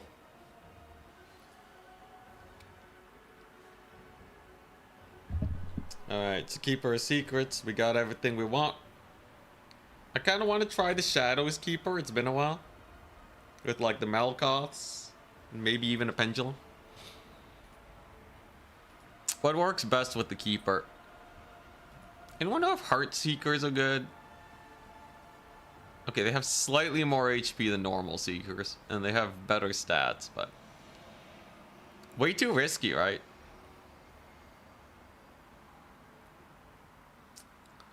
Dread Spear versus High Elf Spearmen. High Elf Spearmen for sure are worse. High Elf Spearmen are sad. They're the price of a mid-tier unit and the strength of a low-tier unit. At least the Dread Spears are actually pretty good fighters in melee once their passive gets going. Ah, you figured out my one weakness. Damage of any kind. Yeah, bro. I really, I don't know what CA's thinking when they give units low HP, no armor.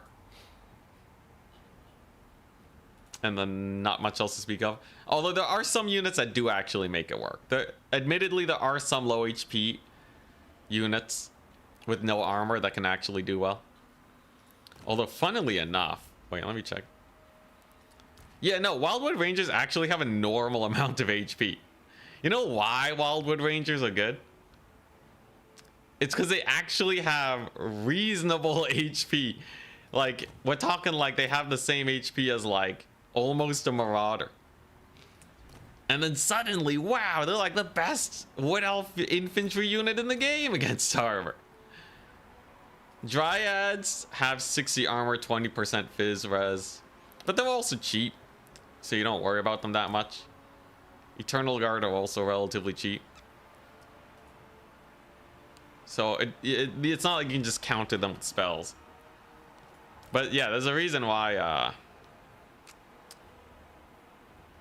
yeah, like, you get HP for the gold spent. Blade Singers only have 8,400. Blackguard have 9,000. Hargoneth Executioners are also 8,400. They do have armor, though. But once you get to those price ranges, you want to be pretty chonky, right? Like, we're talking, like, Temple Guard stats. If you're paying 1,200 for a unit, you want, like, 10,000 HP. Why are we making the Wood Elf win rate better instead of Demons? No, we're playing Demons. We're just looking at the Wood Elves. Also, Eternal Guard are insane, yeah. The high HP, or not the high HP, the high leadership and armor piercing is really good on them. Anyways, I gotta remember. Keeper of Secrets.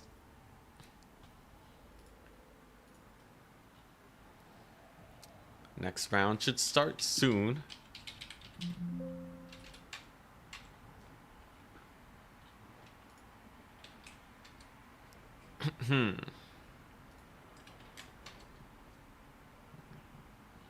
looks like everything's working out correctly. Now we wait.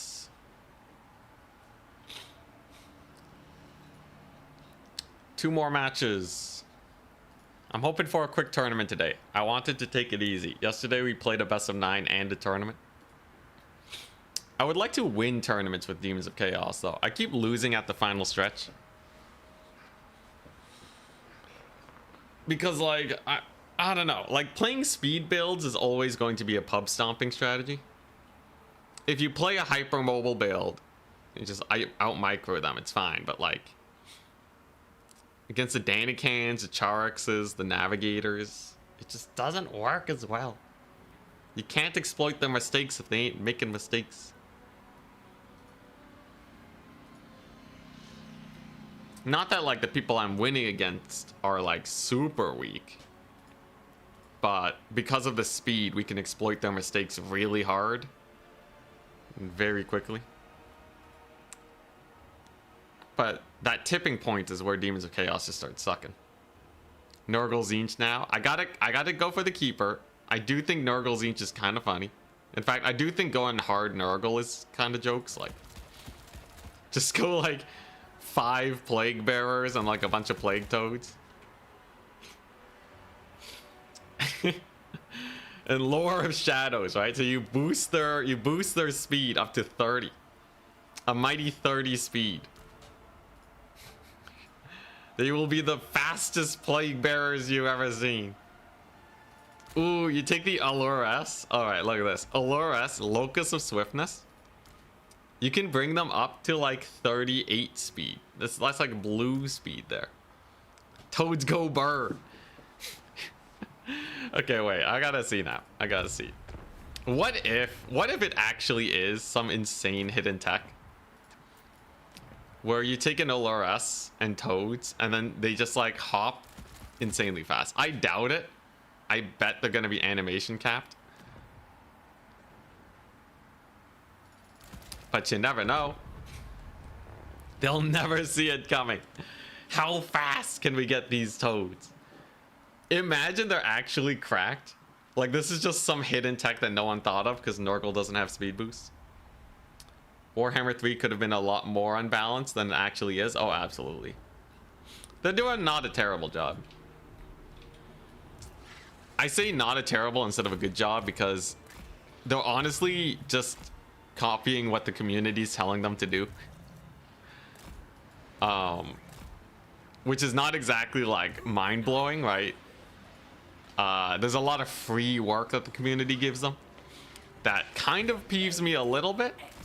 Especially because they don't put a lot of effort in themselves, but I am happy with where the balance is. Okay. So this is normal Toad speed. As you can see, not very impressive. Despite saying that they have 65 speed, they're not actually moving that fast. But if we do this,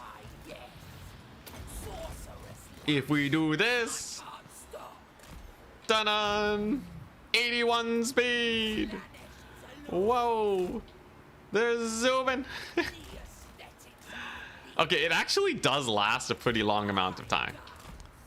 Now, is it fast enough to be worth it? Like, no. That does not feel like 81 speed. 81 speed is like cap speed, but I guess it's there. I guess. I would not say that is speed demon levels of speed, but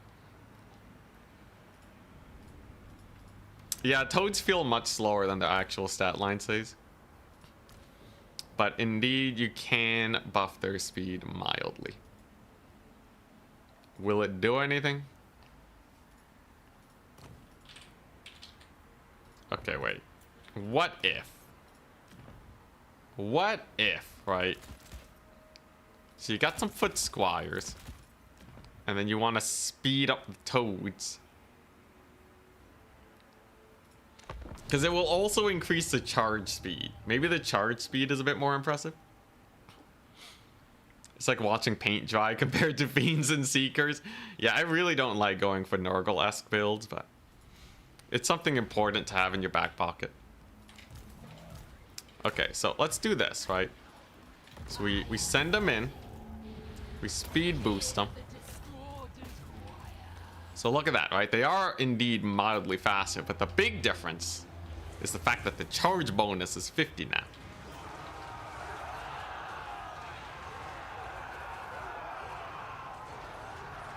You know what? It did a little bit. And now it's doing nothing. It's taking more damage. It's pretty garbage. It's pretty garbage. Yeah, I'm a hard pass on that.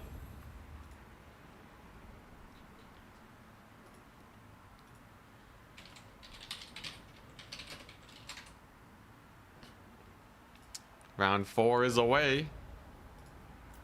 Let's get them, boys. Keeper of Secrets. We're up against Navigator.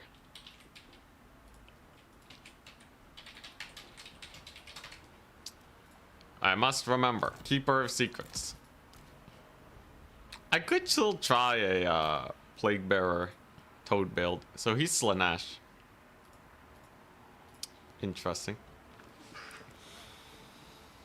He's Slaanesh. Dang, Mad Lad. Mad Lad's qualifying for tournaments, man. Unless he's playing Chaos Wars, but playing Slaanesh and Ogres. This is exactly what I need, though, for practice. So an Exalted Keeper of Secrets is good.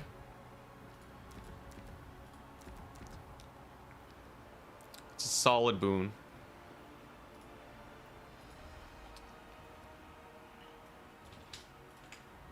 Bans Lost Temple. Let's play Eastern. Eastern Owl Colony, okay. Okay, you know what? I have a plan. I have a plan. So Keeper of Secrets is good to counter any Nikari business.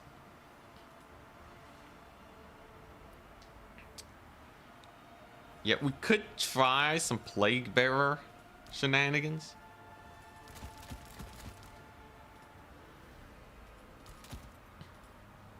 Okay, you know what? This actually might cook.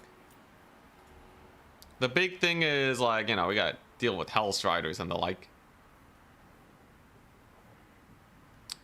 Eastern Isle Colony is basically the best map I could have gotten.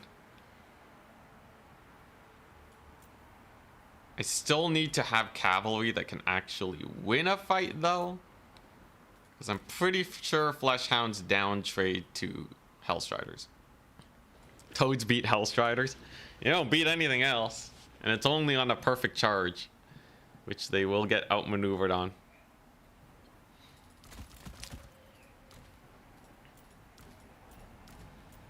Okay, having some Corn Furies is nice. I have a Keeper this time, by the way. I have a Keeper of Secrets.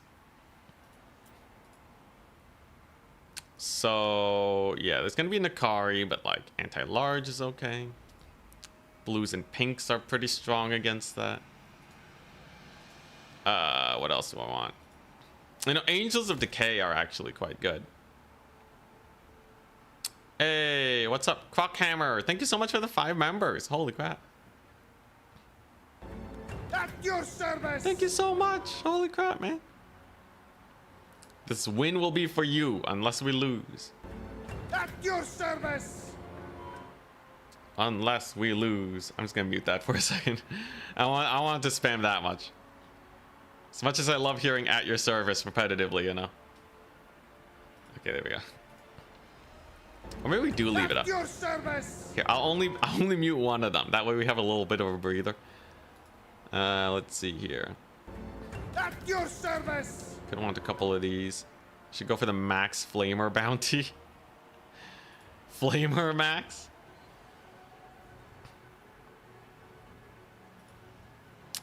Do I go for fiends anyways? I don't think fiends are good. I think they're actually not great here. I need something that can kill his Hellstriders. Am I really taking Exalted Plague Bearers?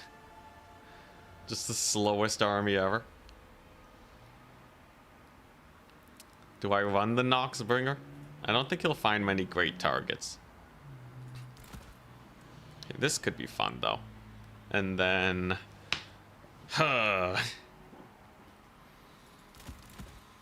Oh, what a risky play.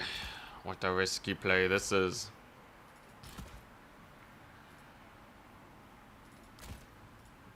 But it may just be insane enough to work. Will this work? Slaanesh will rush you, go Nurgle. Dude, Slaanesh versus Nurgle is one of the most cursed matchups in the game. But we can bring things that Nurgle cannot.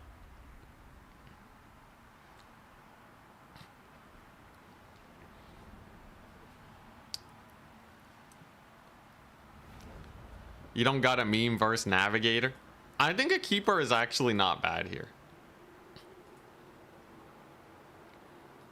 Like, they got the healing.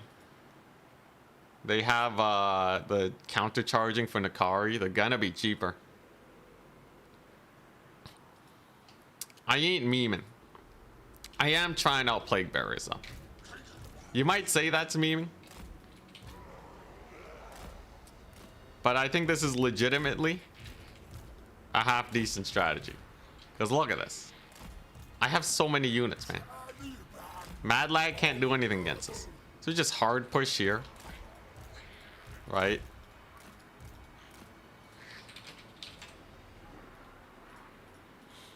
The idea is I should be able to just get on his point and chill there. And if he brings skirmishers like this, like last time, I could just win. Like, look how few fighting units he has. He has 4 Forsaken against 5 Plague Bearers. And they're not going to get flanked or anything. I think this is the sauce. I think this is absolutely the sauce. Shrieking Sky Rays for anything elite. Slaanesh generally doesn't do that well versus Boxing Mantides.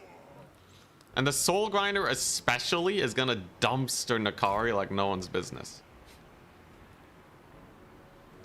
It will make my army significantly weaker, but I'm not worrying about being rushed because Horsemen. I think Nakari is by far the biggest threat of our time. And once Nakari's dead, I have a huge SC advantage.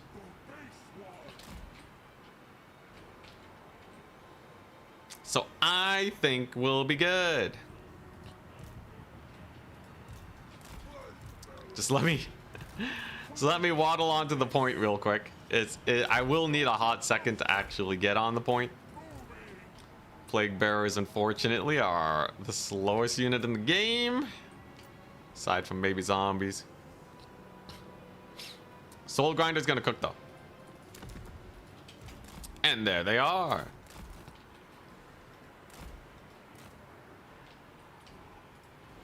Yeah, Demons of Chaos stealing units from the mono factions. That's their specialty indeed. Alright, and then I just gotta slow push him. Soul Grinder will cook him up. Couple Hellstriders, not an issue. Yeah, just a couple Hellstriders. So Nakari can't do much. We have taken position here.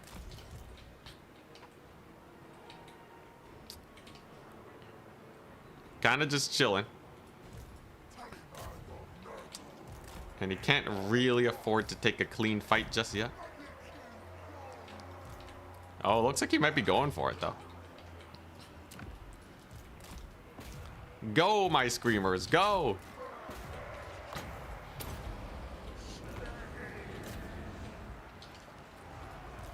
Beat up Nakari. Get your javelin shots on him. My lord is rampage, but it's actually okay. Huge AoE! Oh my gosh. Okay, that's actually pretty hype. And then we rampage Nakari into my blues.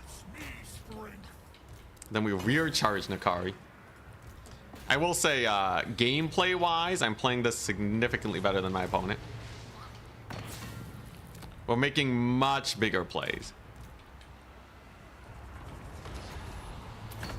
Goodbye, Nakari. Your reign was short-lived. Get wrecked, son. You just got beat by the shrieking sky rays. Huzzah! Yo, these guys got mega value.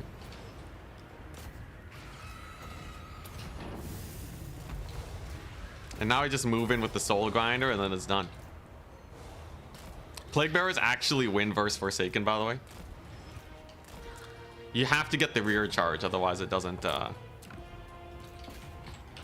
otherwise it don't pan out very well. At least it's relatively even. I think for the price, I think they technically, I think they uptrade is the term that we're looking for here. Regardless, they do quite well. As long as my lord manages to win this, there really is not much to worry about. Unending glory is yours. GG. Unending glory is ours. Huzzah! We've defeated Slaanesh. That actually felt pretty good.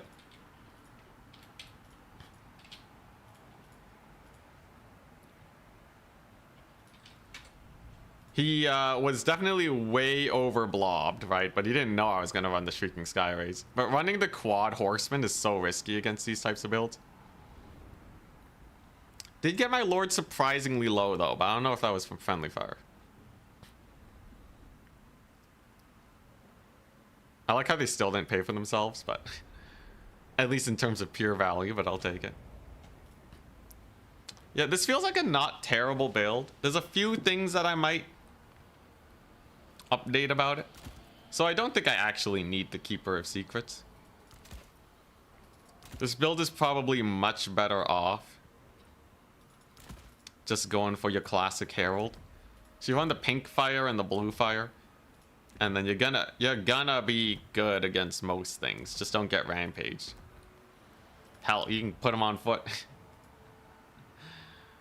That could be really annoying, actually. Just a foot herald. You don't even need the chromatic tome. Let's make him as cheap as possible. So he's literally there just to spam blue fire on Nakari.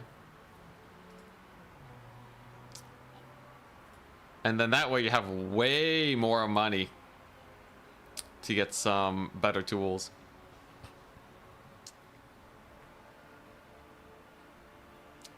Yeah, that rampage on Nakari was very clutch, but foot characters are pretty chunky. I think he'll be fine. Even if he does get sniped, Nakari's so expensive. If you just give him no targets, you're probably okay. No final transmutation strats, no. He'll just shoot hills. So you guys think it's better to be on a chariot? It's probably better, yeah. Regardless, still cheaper. So you can just go blue and pink fire. Because I think any fighty lord is going to be risky anyways. Can use Karanak to stop a box dive. Karanak's a little too expensive.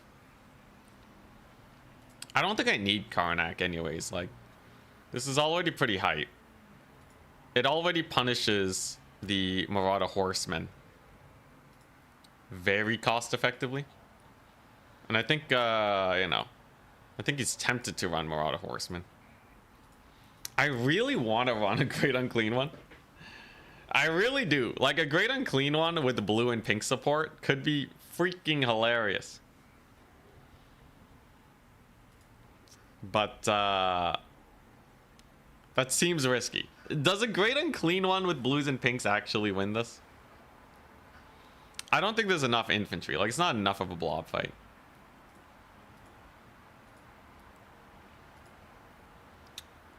I think I just want more man-tide. I think if we just have a ludicrous amount of man-tide, it's good enough. Get 2 demonettes in there.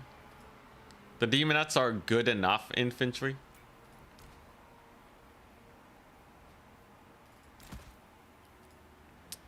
And I can take way fewer plague bearers because I have demonettes.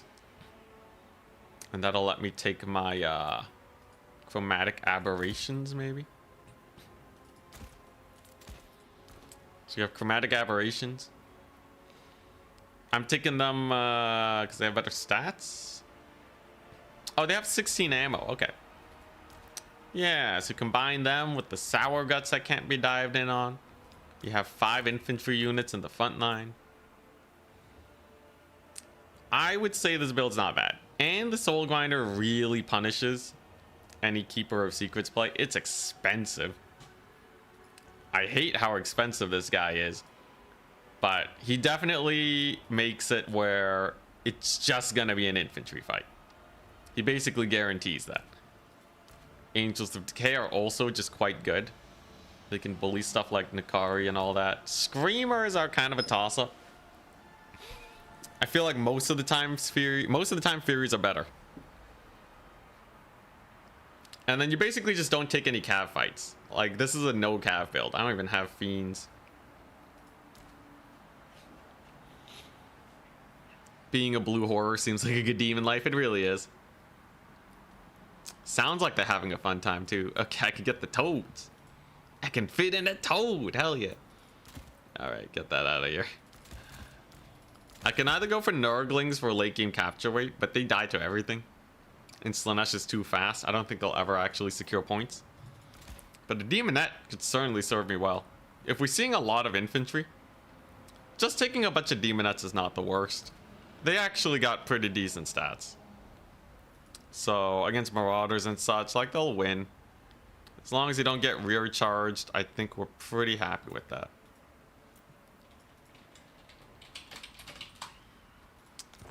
This feels like a build. We did it. We beat Slaanesh with Demons of Chaos. He obviously misplayed really hard, but the fact that we can actually exploit a misplay is new to me against Slaanesh. Slaanesh doesn't take Demonettes. The Demonettes are literally only there because I need any infantry.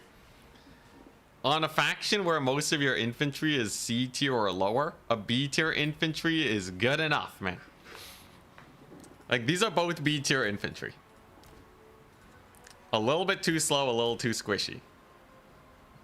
But it's fine as long as I can still play better than my opponents. I'm only losing out on maybe like a few hundred gold for taking these units. And they get the job done, right? Against like a horseman build, you know, they're never gonna dive it. Little goobers. Same with the Nurglings, man. The lesser demons, they know how to have a good time. They're just chilling. Bringers of Beguilement are very... They're spell magnets, man. They're absolute spell magnets. So they get bullied a lot. You think Bloodletters are A tier? I've dabbled in the Bloodletters. I feel like the melee defense really holds them back. Let's see. So if I'm playing Slaanesh, right? I would say... I would be happy with the Bloodletters if they can beat a unit of Forsaken handily.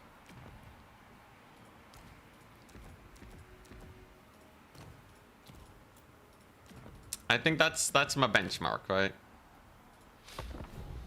Let's see. They might be able to. They should wreck Forsaken. Let's see. Because then I could swap out the Plague Bearers. But then there's also like, can they tank a charge?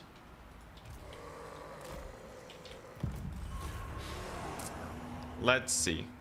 They should wreck Forsaken.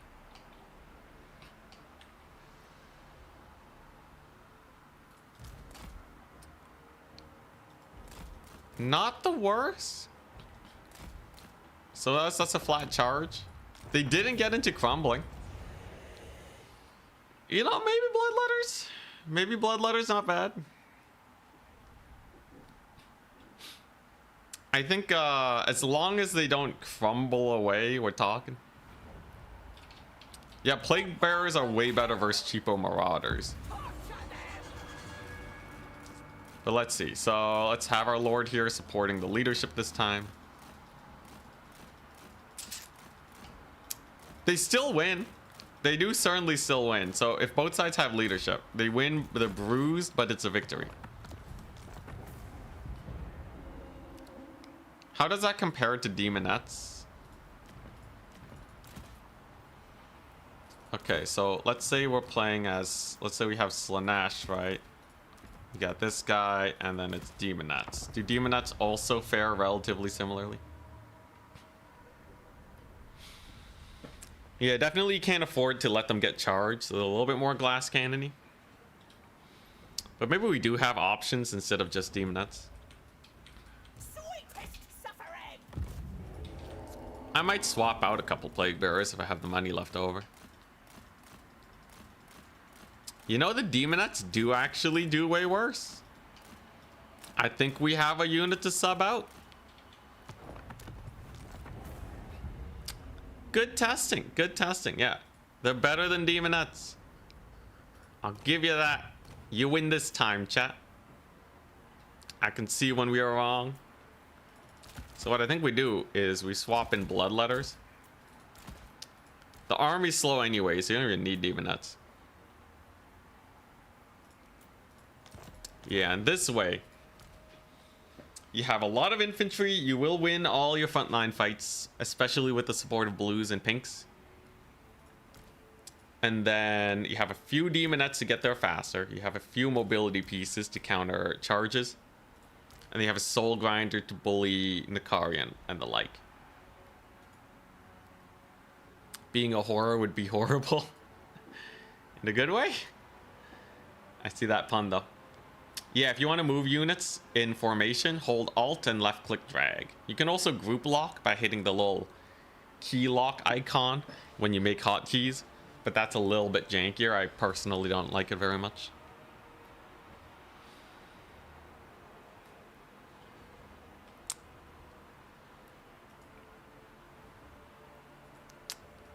I think demonettes are good against, like, it will be good to have them if we see like some heavy armor stuff. I guess it's just the HP difference though. Maybe I should try more bloodletter builds as Demons of Chaos. I may have been undervaluing these guys. They're a little slow. Not as slow as plague bearers though. Would not taking a unit to start with 950 in reserve be good? So you can choose what units you want to summon faster. I don't know what you mean by that. Would not taking a unit to start with 950 in reserve. So if you don't spend all your money here, it gets wasted. It doesn't go to your reserves. Are Screamers just anti-large Furies? No, they're worse. But effectively, that's what I'm trying to do with these guys. With the Shrieking Sky Rays being able to punish the light armor of Slaanesh. Yeah, Screamers have anti-large. They actually have 25 anti-large. Which is a decent amount. That is actually a pretty good amount to anti-large. Also, yes, the Locust, the plus 40 Locust ability on Furies is really nice. 76 melee attack. And they have very high melee weapon damage anyways. I thought if you start the game with extra money in the main army, it starts as gold. Nope. If you've been doing that in multiplayer, you have been goofing, my good sir. You've been goofing hard, man, if you've been not taking a full army. It does not say in the tooltip. Why are you reading the tooltip? Also, it does say anti-large. This one doesn't though, the ROR. It's kind of funny. Anyway, stop reading the tooltip, man. Read the flavor text. It's better for you, man. Would Soul Grinder of Corn be... No, Soul Grinder of Corn would never be good. Thank you.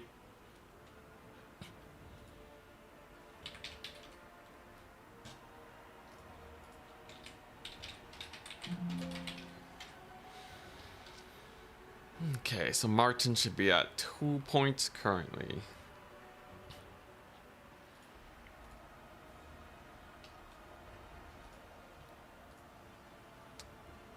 It'd be crazy if they give extra money from leftover. Well, everyone would just have leftover though, right? Unless there's like a stall strategy, but like it's almost always good to have reactive summons.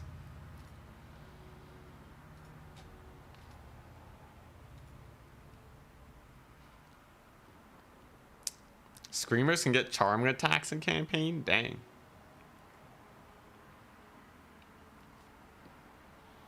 You read the tooltips because 90% of the time they're fine. I guess. But like, why not just read the stats? And be right 100% of the time. I don't want to risk it, you know?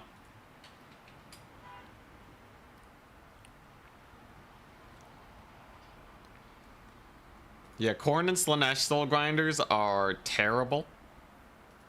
Soul Grinder of Tzeentch is okay in a handful of situations. It's situationally okay. Nurgle Soul Grinder is just okay. And the Nurgle Soul Grinder ROR is pretty good. You don't play multiplayer? Even so, man. Even so. In a world where they say Knights Errant are anti-infantry, I don't know.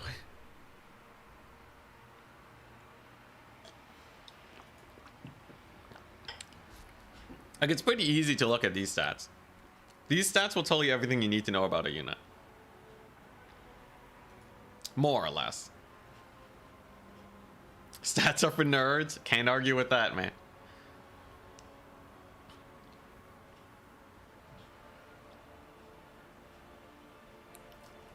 The High Beastmaster. It says he has charge reflection on his chariot. Let me see this.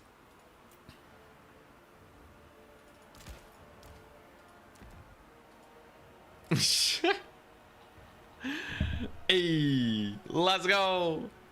Huge. I should send this guy into Scarbrand. Better yet, I should not charge into Scarbrand so I can make use of that charge defense. Very fast. Ooh. I love very fast. If 84 speed is very fast, that's pretty jokes. I guess he's faster than Empire Cav. Hey, okay, you know, Wood Elf Cavalry, they also have very fast. Okay. Do these guys have very fast? Very fast. Wing Lancers are not very fast. 84 speed. This guy's 84. He is very fast. Griffin Legion, not very fast. 75. But Wing Lancers, they're not very fast, guys. Does it say Kaizek is very fast? Do they say very fast for heroes? He's not very fast. I'm sorry, guys. Oh, he is only 75 speed. You know, I stand corrected. I would assume the Norskin Ice Wolf chariots count as very fast. They're not very fast, despite having 95 speed. I guess the tooltip got kind of maxed out. Armored, frostbite, anti-infantry, armor-piercing missiles. I think you should replace this with very fast. I feel like that's more important than the fact that they have mildly damaging missiles that are AP. Fast for Nurgle. I feel like fast for Nurgle. Yo, I love it when it's flavor text.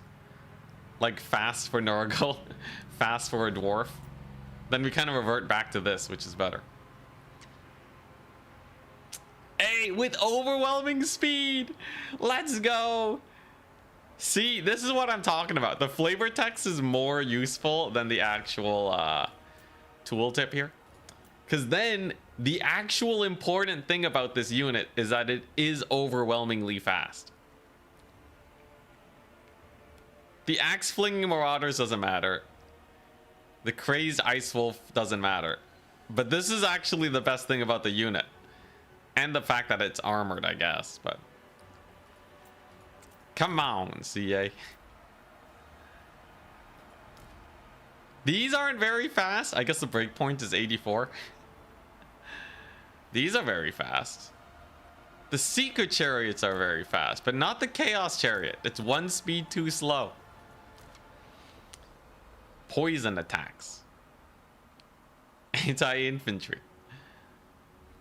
Navigator has the wrong points. Thank you all. Navigator should have 3 points, not 4. Can't wait for that Total Tavern update. Turin said he'd get it in when the DLC hits. Many years from now. How long was the last DLC? When was the last Total War DLC?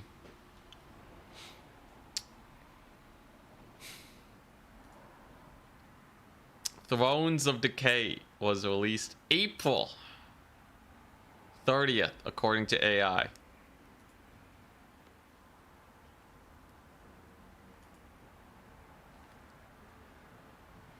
Wait, Tides of Torment was October 25th? Wait, no, releasing. No, Tides of Torment's coming. Thrones of Decay. Was Thrones of Decay the last DLC? There's no way. There's no way. What was it? What was the last DLC? Was it actually Thrones of Decay?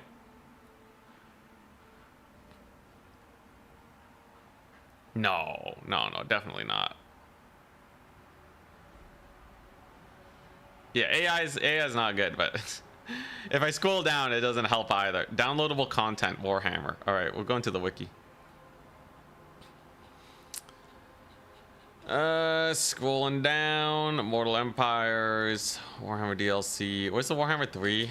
Warhammer 3 DLC.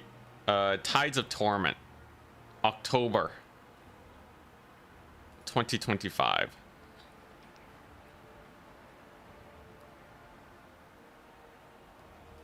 Wait, what?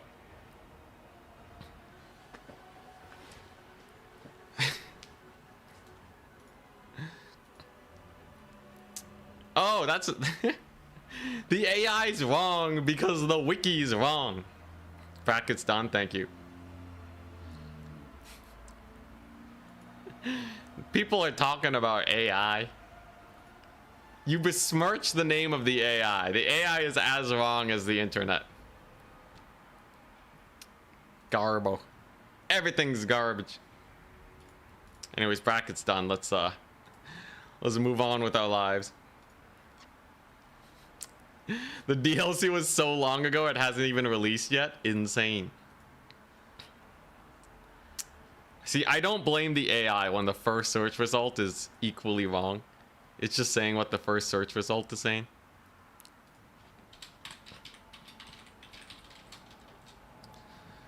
All right, what are we looking at? So, tiebreaker time. The global economy backs the tech. So the AI is really good at just pulling info. That's basically what it does. You can treat it as a glorified intern and nothing more. So it's nothing crazy, but it's also not. I think people are over... Like, the AI is not good at anything that is specializing. But it's really good at most. I would say the AI is generally better than your average person walking on the street. I would definitely rather ask the AI something instead of someone random on the street. But I would rate the first Google search generally better than AI. But it also means I have to dig in further. And for low stakes stuff, I don't really care. Navigator versus at Saint. Left is top bracket. At Potatoes Devil versus at Pizu. I'll be casting this one. Lobby code, please. You're in tiebreakers. Nice. I don't have to play a tiebreaker for once. That's nice. I think if I can beat Slaanesh, we're in the clear. Yes, yeah, AI does tend to hallucinate. That also doesn't change that much though. So when you just search random stuff online, it's gonna be wrong too, right? Like, people hallucinate too. I'm not saying you should trust AI, absolutely not. I'm just saying that in terms of like what's better, it's good enough for what I'm looking for.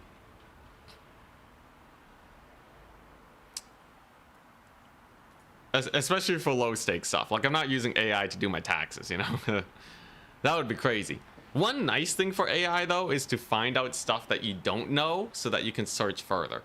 So like AI, right? I could ask it like, what are the best methodologies for you know, for saving money well, right? And then I grab those methodologies that it gives me, and then I can research those further out of AI. Because I don't really know what I'm searching for most of the time. Obviously, you can also just Google search it, but it's faster to just use AI for that because it's just a way to quickly get info. Whether or not it's correct, well, don't trust it, but I think like anything else, it's a tool. It's a tool.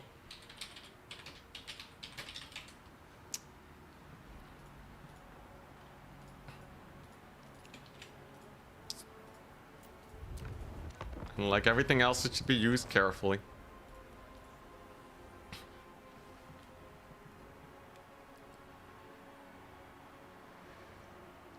Technically, the top of Google search is an AI answer. Well, yeah, you gotta scroll down a bit to get to like articles and such.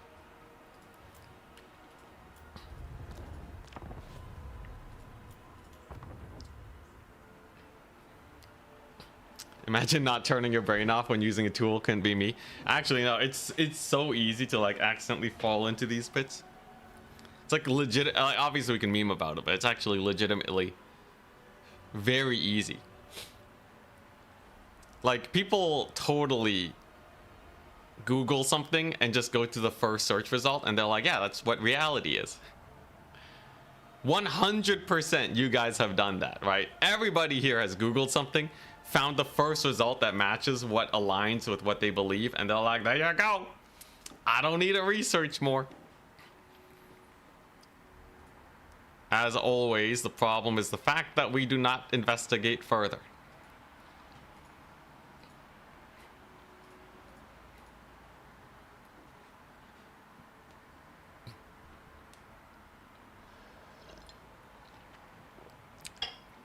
As a college student, AI has been super helpful for finding sources for papers. Yeah,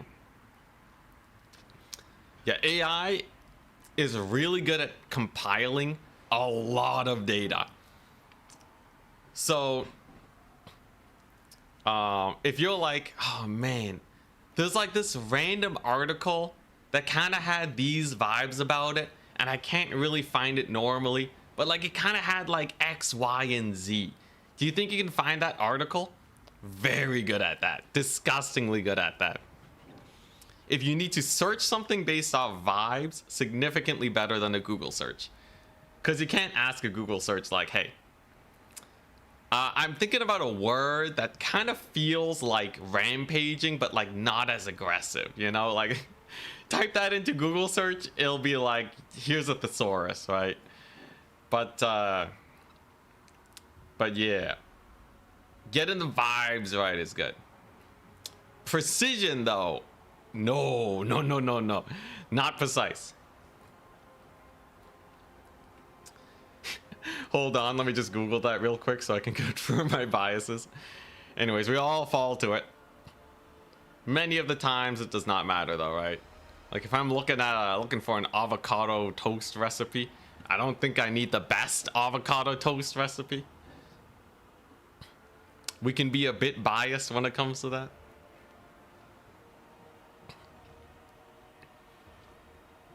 You can't imagine being in high school with all the AI stuff. I think I personally, so I was always kind of bad at Google searching. I don't know why, I just like didn't really know how to search things in a way that would help me get the info that I was looking for. I feel like if I had AI, it would just streamline things and make it easier for me, which I think would have helped me with education. Especially because most high school stuff has so much data that AI is much more likely to get stuff correct. Like if I'm like, what's the Pythagorean theorem? And then I'm like, I don't really understand that. Can you give me an explanation? Right? Usually if you just Google search things, right, you'll get like the Pythagorean theorem, but it might not explain it in a way that like vibes well with you. But that stuff is definitely on the internet and the AI can pull that over. And then I get suspended, yes. Well, like, you know, in theory, if I'm a smart high school student, which I probably wouldn't be, you use the AI to learn. You don't use the AI to be like, write me my essay for me.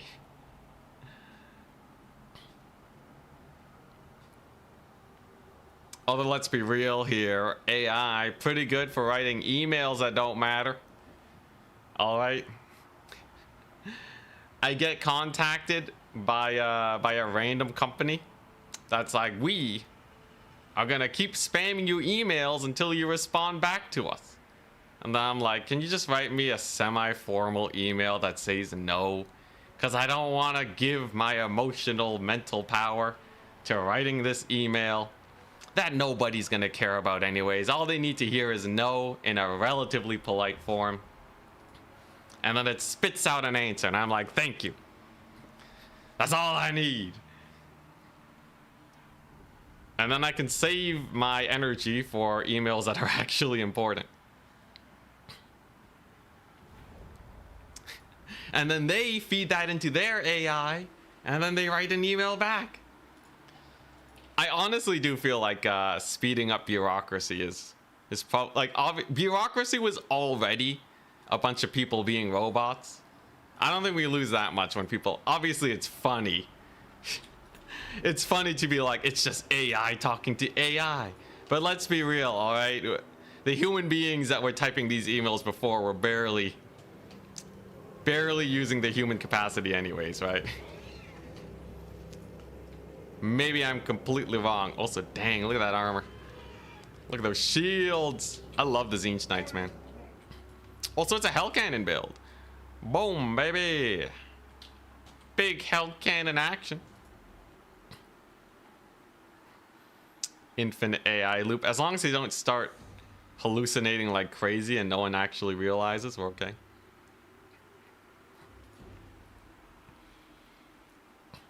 What do we got for this side? It's the 2 horsemen.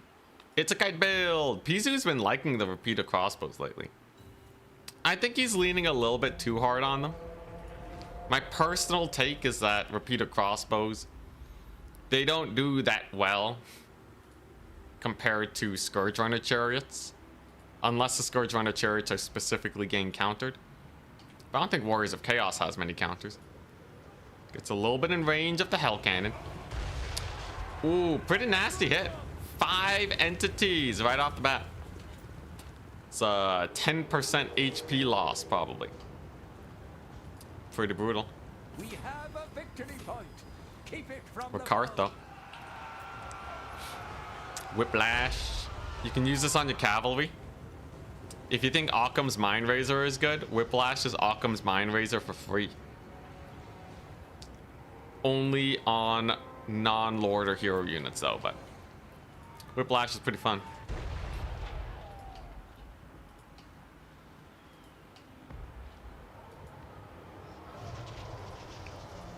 Ooh, barely missed Ricard. Going for the cavalry instead, kind of whiffs. This is just a skirmish phase though. Kind of surprised how aggressive Ricard is being though. If these Marauder horsemen just camp him, it's getting pretty rough. And a max range breath attack, I don't think that kills the Hell Cannon. Actually does. Oh, you know what? Not terrible damage. Is Ricard's breath attack? I guess it's just a Black Dragon breath attack. It didn't do a lot of damage to the infantry. Half the HP is the Hell Cannon, roughly. So the fact that it's already near half means that it's almost dead. But not quite, so its DPS output is exactly the same.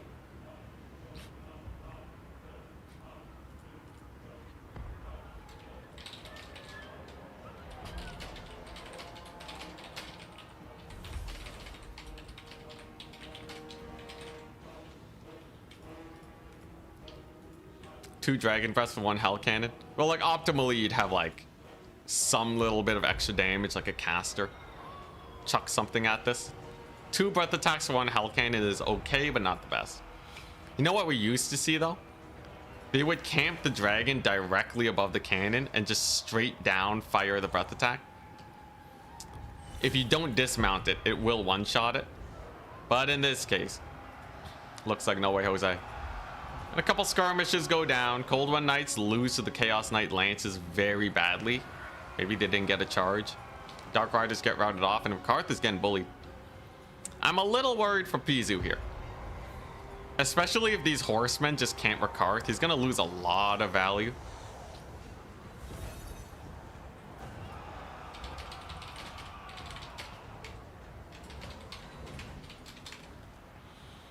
Ricard quarter HP down for free, basically.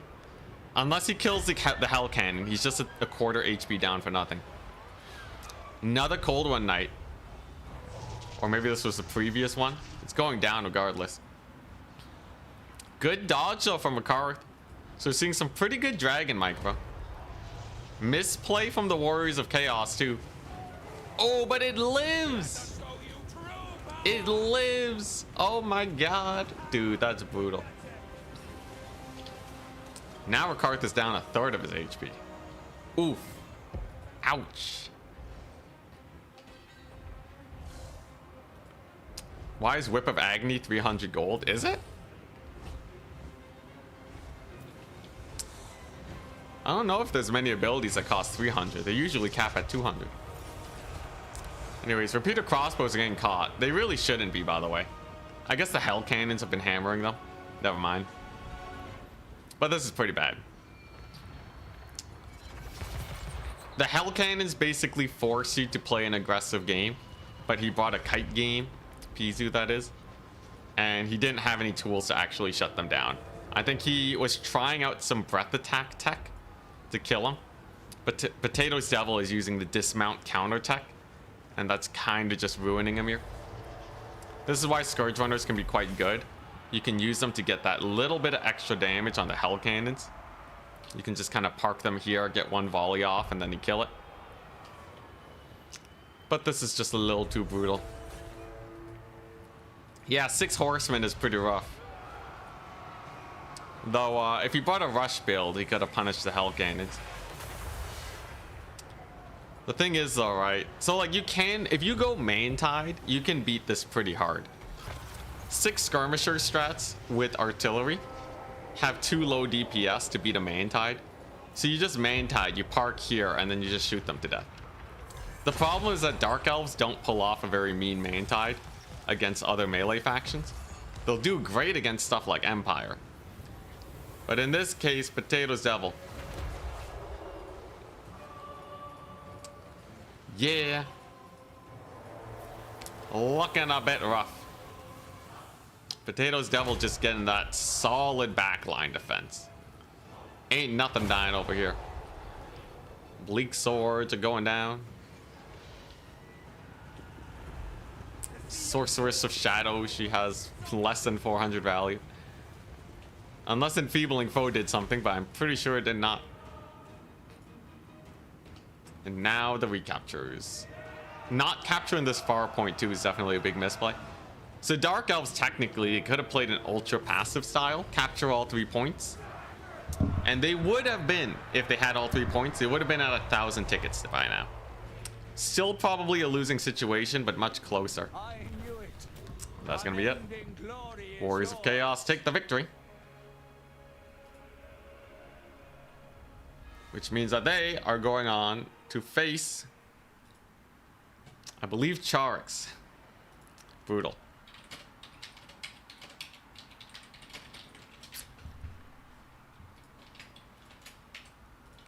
So they're gonna face Charix.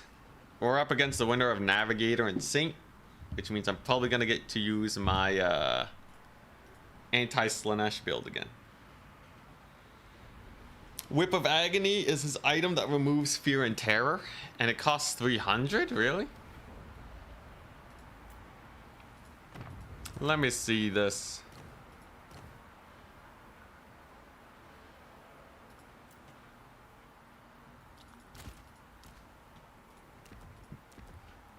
Wow, it costs 300.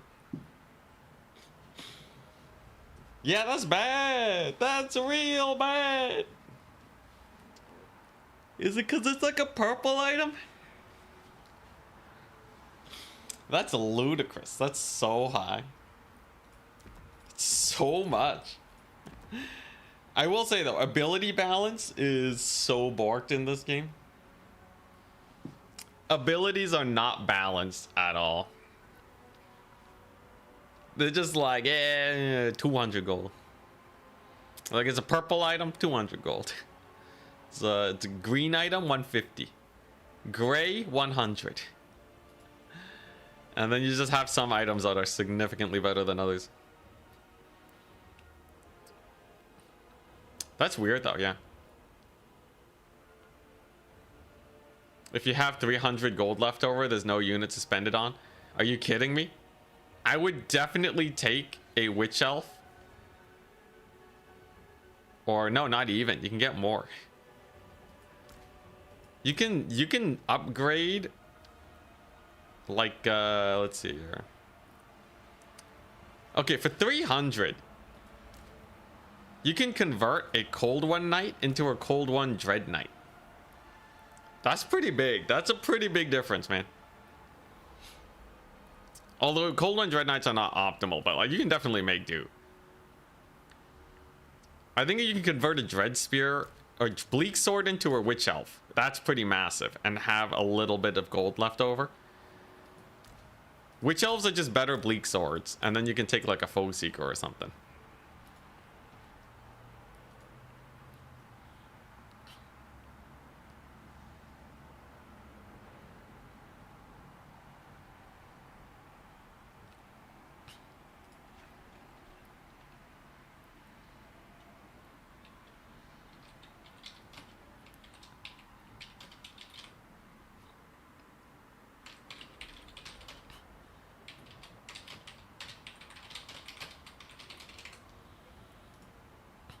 All right, Navigator 1. He won.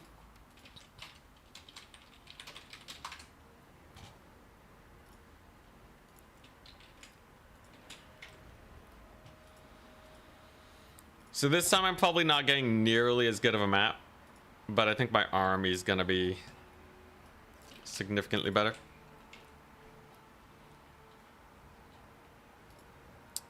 So I'm first ban. Jade Tomb, Chateau, Norscan Rise. Ban Chateau. Norscan Rise is sketchy map. It's kind of big, but we might be able to get there.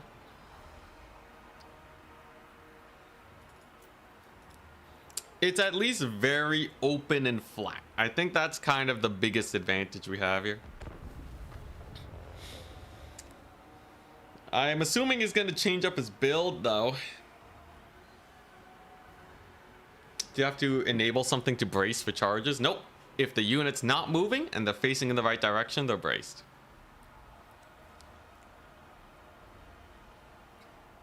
Those are the only requirements. They don't need charge defense. They don't need anti-large. They don't need to be tight formation. It's literally face the right direction, don't move.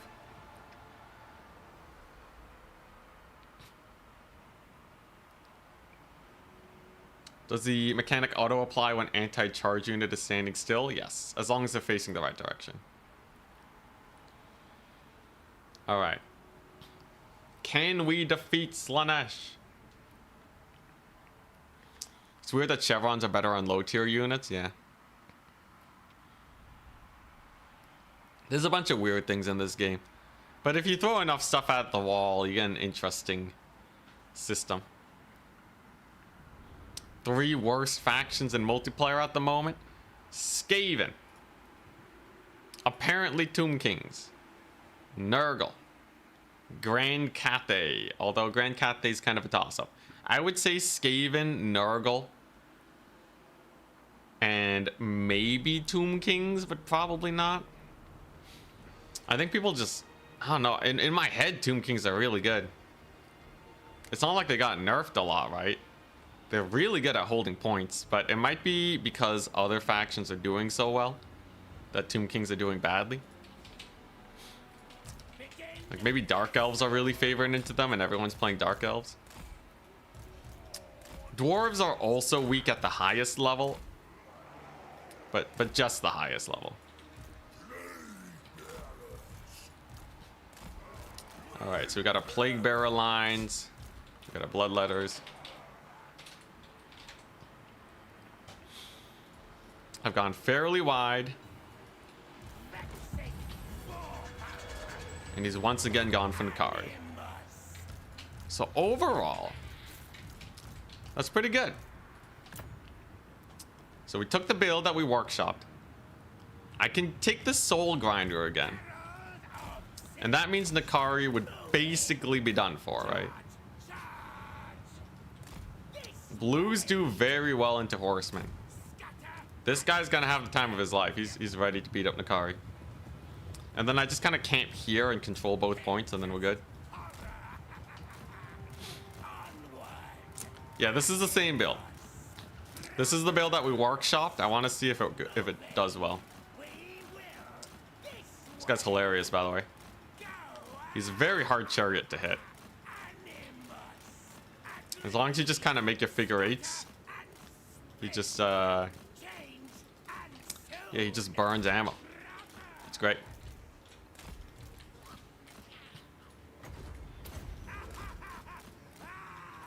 He's cackling. Sorry to kill 2 horsemen. There come the Hellstriders. I can take the Screamers again, or I can just go for the Soul Grinder. The Soul Grinder is definitely a big screw you Nakari type of play. They do have Pavane. So is he going for a big flank? These guys shouldn't do too well. We know our guys here are pretty great versus Forsaken. So I think we just capture this point. Scoot on over to the left a little bit. Should be relatively hard to secure this against my my few units. And then, yeah, maybe we do take the Screamers. That is a pretty fat flank, and a lot of cav was summoned. Yeah, let's go for that. So the Plague Bearers are in. And remember, we got the Sour Guts. Plague Bearers want to stay close to these guys, while everyone else is kind of chilling.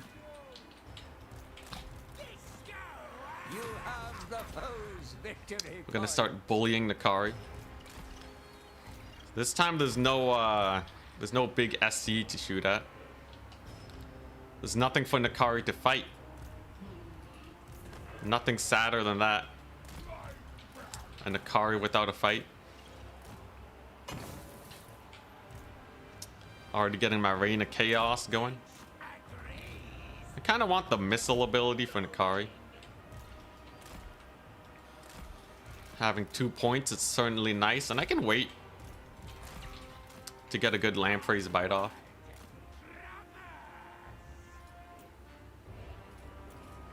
I'm gonna overcast. I want to get more magic out sooner. Before the big fighting gets going, you know? I think that's just a safer idea. Hellscourge just decide to go for it. Oh crap, he's going for it. So he's rampage, my lord. Will it be enough though? We got lots of damage. And I have Furies for the horsemen.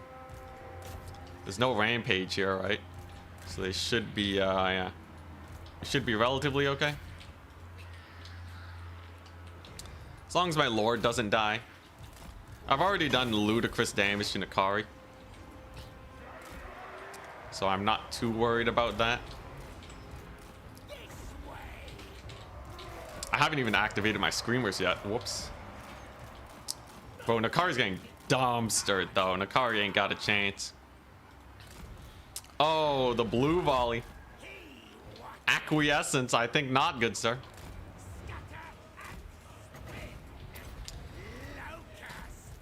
Yeah, I think this build cooks. Oh, get wrecked, Nakari. Dude, Slaanesh is done for, man. Slaanesh ain't got nothing on us no more. Nakari got nothing on us. Nakari's dead. Yeah, this is such a good build. GG. Unending glory is yours. Very nice. Yeah, blues are so strong versus big demons. Disgusting. Disgusting. Demons of Chaos dying the hero.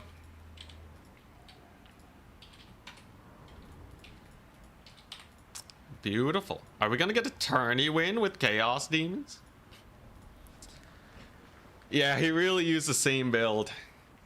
I think he was banking on me trying to change up the strat to go back to mobility. But this is just too good. The horsemen are terrible against this. The horsemen are really only good against my other builds too, right? But like, you just don't bring them into pinks. If he had a whack load of infantry, then we'd have a tussle. But he still probably loses because his lord's too expensive. The car got 220 value. Bleh. Absolute garbage. And my infantry was good enough. They did the job. Very nice. Didn't even need the soul grinder. Beautiful. Yeah, I did switch it up a little bit. Having blue fire against Slaanesh is delicious. And he can't bring in demonettes. Because pink fire. Squats? Alright, Beryl. Please buff Slaanesh weak. Yeah, we gotta nerf demons and buff Slaanesh. As always. 1, 2, 3, 4, 5. And we actually use everything here. We got Korn, Zinch, Nurgle, Korn again, Slaanesh, Zinch. Nobody expects me to bring infantry. The secret strat. 2, 3, 4, 5.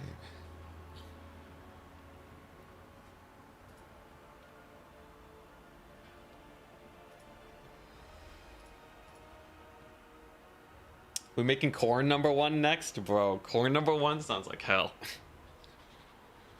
Chaos family build. Oh, thank you very much for the exercise.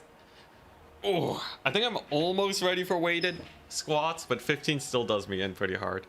We got it though. Muscle City. I'm assuming Charx is beating Potatoes Devil. What faction is he playing? What faction is he playing? Kislev. Oh, God. Kislev. I could just take the Demon Tide. What if I just go the same build? Kislev. What's good against Kislev? Yeah, I can't make rats viable, man. Or technically, there is the one build that does okay. But like, if Chargs can't do it, I can't do it, man.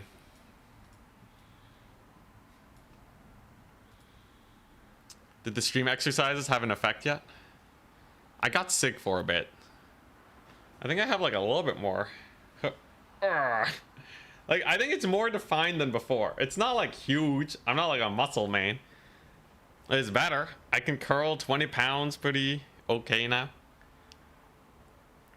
I can do squats. I can do a lot of squats now. I think, I don't think we'll be completely ripped city by the end of the year.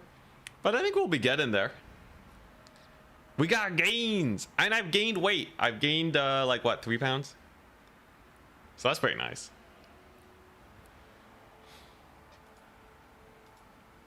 I'd ask you to put Chaos Dwarves on top, but I don't want them to get nerfed too much. Just the Demons of Chaos. I see you're going for that Archon physique. I know my body fat percentage is rather low. It helps. It helps because my actual strength is still not that great. What's your current weight? Dude, I'm like I think last I checked I was like 117. So I went from 114 at my lowest. I used to be 130 when I did rock climbing. When I stopped doing rock climbing, I really fell off. But yeah, there is now there's like 2% more intensity in the world. 117 kilograms? Yes, yeah, totally. Giving Storm Vermin and Courage, that would be very strong. It would help a lot, man. Anyways, yeah, 117. And I'm 5. I'm like, I think I'm 5'7". Am I 5'9"? It's either 5'7" or 5'9". Did you fall off the rock? No, I just stopped rock climbing. But yeah. Yeah, for my height, I'm definitely a little underweight, but I'm not like dying here. Can someone convert this to kilograms? 117 pounds to kilograms. It is 53 kilograms. Yeah, sorry, I'm Canadian. That means that I use a mix of metric and imperial. I saw a Simply Explained or whatever that YouTube channel is. It's all true. It's all true. So like we weigh ourselves in pounds, but like a lot of our other measurements outside of your own body weight is in kilograms. So like I buy groceries in kilograms. I weigh myself in pounds. If something is like 20 feet away, I'll use feet. But if it's like across the street, I'll use meters at like 100 meters. It's weird. Don't worry about it. I was 53 when I was 15 years old. Oh yeah, no. I'm a skinny boy. I'm a very skinny boy. And I'm not that short either. That's why I'm trying to pack on pounds. And remember, I used to be like what, 52 kilograms because I was 114 pounds. We'll get it back up soon enough though. I just gotta exercise more and eat more. Yeah, I have an aunt that is, you know, she's like a whole foot shorter than me. And she's not like overweight or anything. She has like a normal build and she's heavier than me. I remember when the small kids in my family, when they would get older, and they would way faster than me back when they were small children. But you know, it's okay. All I gotta do is eat. It can't be that hard, right? Just gotta eat.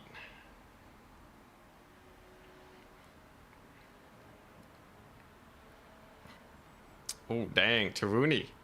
Happy you got through it, though. Also, dang, yeah. I'm a skinny man. I'm a very skinny man. That's why I like rock climbing. I would fly up those walls, man. I would glide across them like they were nothing.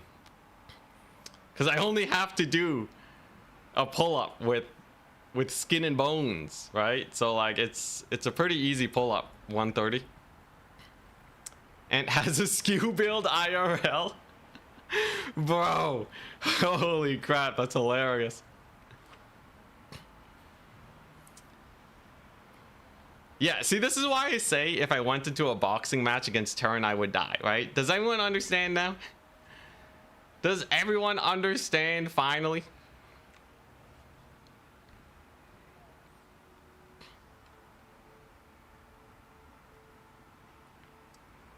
You're 6'3", and the best thing is you can eat as much as you want without gaining weight. Dang. Just look it up. The average skeleton is 15% of a person's body weight. Nerf Tomb King mass right now. Sick. Rock climbing at 130 kilograms would be even more impressive. Absolutely. Yeah, this is why I relate to all the skinny factions in the game. Okay, I'm telling you guys though, I hit the gym. The great thing about being skinny though is, first of all, when you get muscle, it shows, which is nice. So I get a lot of good feedback. And the other good thing is that it's pretty easy to get a percentage increase in muscle, right? When you just have no meat. You know, technically I'm supposed to bulk first, but eating is hard, man. Eating's boring. A lot of people say that they like eating, not me. This is how I survive on beans. Rice and whatever ground beef we got in the fridge. Rice, soy sauce, and eggs, though? That's pretty good. I like my simple food. I like my simple food that doesn't need a lot of chewing. I don't know. Bone Lord, you need better food. I could just get better food. I don't know, man. Apparently, it could also just be a metabolism thing. I don't know how much that's true. But yeah, low body fat for the win. You heard some people can get really discouraged if when they go to the gym during the year, they go from being able to easily do 20 plus pull-ups to struggling with 10 because of gained muscle mass. Dang. Yeah, I know pull-ups get harder by quite a bit once you get really chunky. You do have to be kind of lean. It's good for that rock climbing. Sure, I like making banana bread. Dude, I eat a lot of carbs, okay? I like carbs. I like eggs. I like my fatty foods. It just takes a while, man. Channel the ogres. I don't think I've ever had a breakfast meal in like forever. Just drank meal replacement. Says Karab here. I do think it's when I stream, I tend to skip lunch and then I eat dinner. I usually don't have like the biggest lunches. But yeah, like the thing is, generally speaking, if I just eat more, I should gain weight, right? So, yeah. I just gotta put more food in my belly. How many eggs should I eat a day? What if I eat 50 eggs a day? Ogre Kingdom's it up. I think if I ate 50 eggs in one day, I might actually die. At the very least, I think by the second day, I would be dead. I might make it on the first day. That's a lot of eggs. That's... Okay, I think I could eat 2 eggs an hour.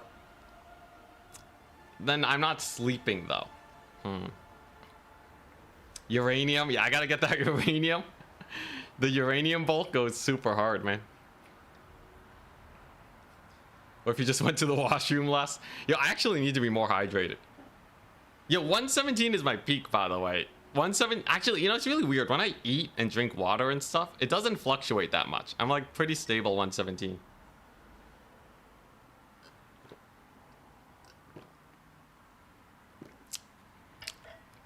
$50 eggs, hello cholesterol. You know, my cholesterol actually got better. I had slightly, you know, it was approaching high, right? My doctor was like, it's not high, but like, you don't want to keep this up because you have a lot of life left. You don't want them arteries getting clogged. But then when I moved out and I stopped eating mom's cooking, look, my mother, she makes great food, not exactly the healthiest thing in the world.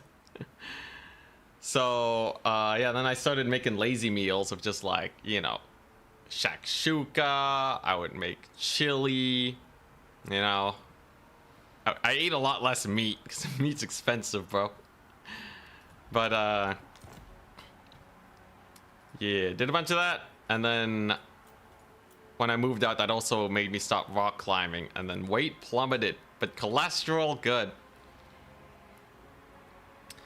You should add a buy me some food button to the stream. I don't want to spend all the money on food.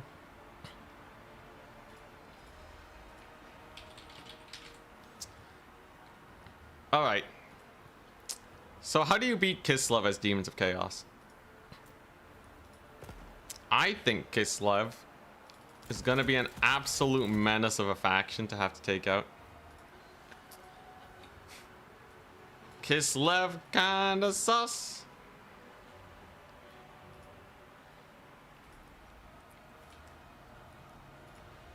Just get an IV drip directly into your veins and fill it with lard.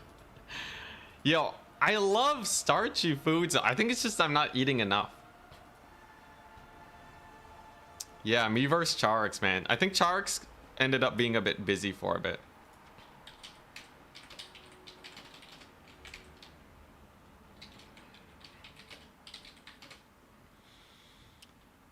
Let's play landing. Let's play Bordello.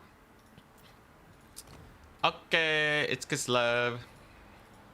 What do they have? They can armor check me. If I get armor checked, that'd be pretty bad. Eat so fast, you eat more before you realize you're full. I've always been a very slow eater. My parents and my older sister hated it. I would eat so slow. We're talking like 1.5 hours to get through like lunch or dinner. When I was a baby, they would have to do the airplane thing all the time, otherwise I just wouldn't eat. When I was like a newborn baby though, like a fresh baby, apparently I was very fat. What was I? I think I was 11 or 9 pounds. My doctor said, "Your poor mother," when he looked at my report to see how much I weighed when I was born. I think I was 9 or 11 pounds. I was a fat baby, man. Yeah. I don't know where it all went. I think I just stretched.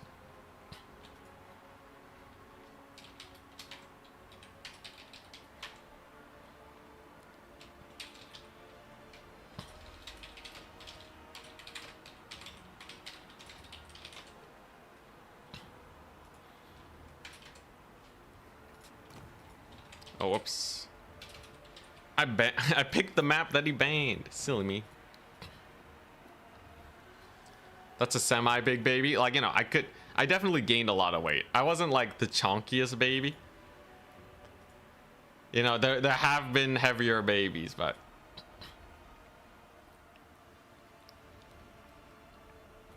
ultimate test for Demons of Chaos. I don't think I'm gonna make it, but we'll see. Does anyone know if the Noxbringer cooks here? Does the Noxbringer cook versus the little girl? Well, what am I supposed to do? Blue Fire is a missile spell, so it doesn't do that much versus Frostworms. What am I supposed to do? I guess I might as well do this. Just go for the classic good stuff build. Just take a bunch of good stuff and it's probably fine. Kind of expensive though. Jeez. I don't know how much I like this build anymore.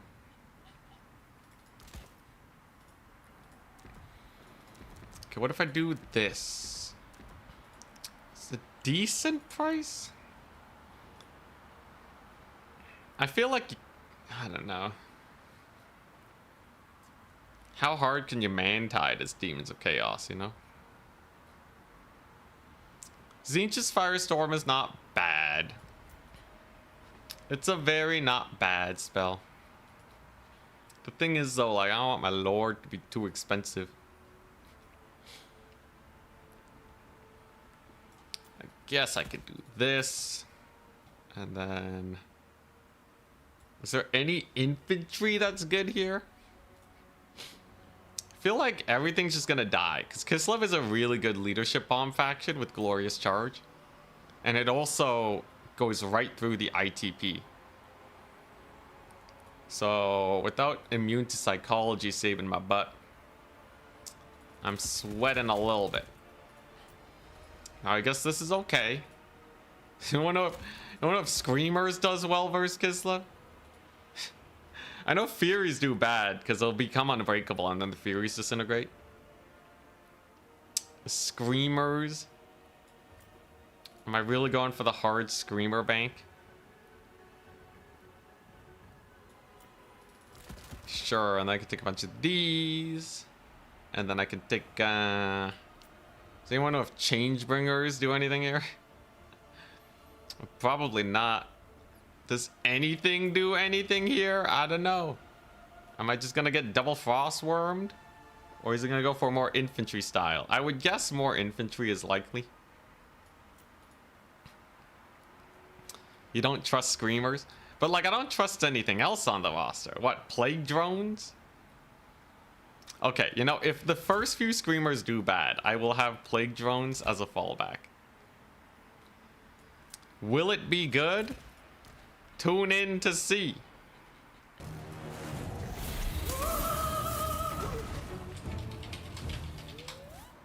I think we're dead. I think we're absolutely dead, but we'll see. Neeble is... Thank you very much for the prime sub. Very much appreciated. Did you survive on baby fat into adulthood? Oh my god.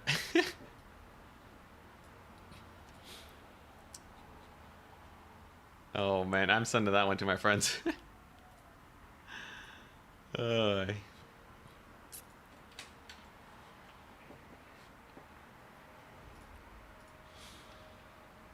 It's gonna bring the Dread Kislev Monster Mash. I think we're okay versus Kislev Monster Mash. I'm not worried about that. I'm worried about literally everything else it can bring. What if I just micro like a god? Okay, no, there's no way. So like Charx's Cav micro is going to be insane.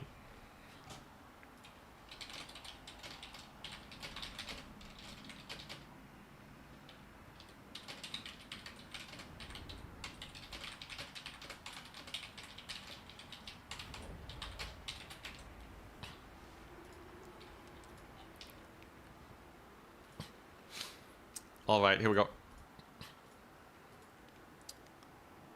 I'm ready to die, guys.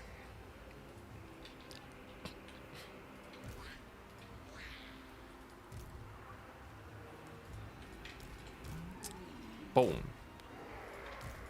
It's a simple build. It's a very simple build.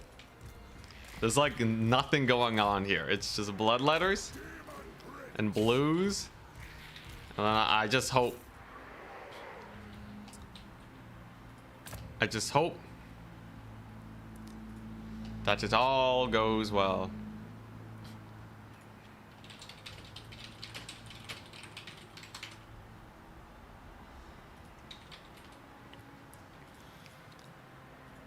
Ready, good luck, have fun. He'll never expect the normal build, right? Unga bunga strats, yeah. I got Pink Fire.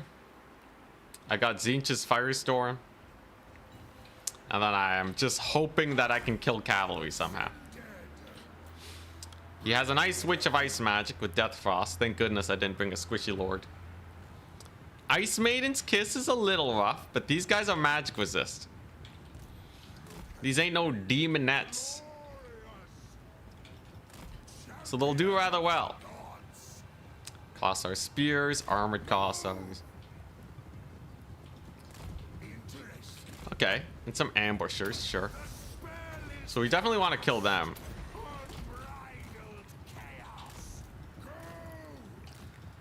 That should get them pretty fast.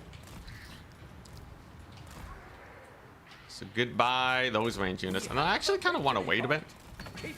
I have significantly better magic than my opponent. Yeah, they're getting massacred pretty hard. He gets a little bit of a spell there. He netted the bloodletters. But overall, we're still doing okay. Okay, bloodletters took a little bit of deeps. Got that sick blue volley though. Can we catch his lord? Lord catch here would go very hard, right? I have screamers at the ready. They can maybe do something. Okay, yeah, he's on the full lord save train.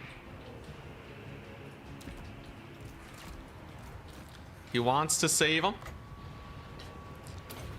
So if we just kill him now, we're doing all right. So that's Griffin Legion. We just brace for the charge. We get into the fight. My lord's dying though. He's counterpunching my lord. Get a little bit of spell there. He's gonna live, but Death Frost is gonna be a pain.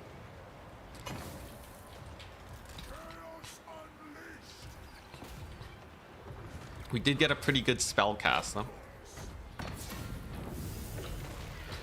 Might even be able to rout her off even. That would be huge.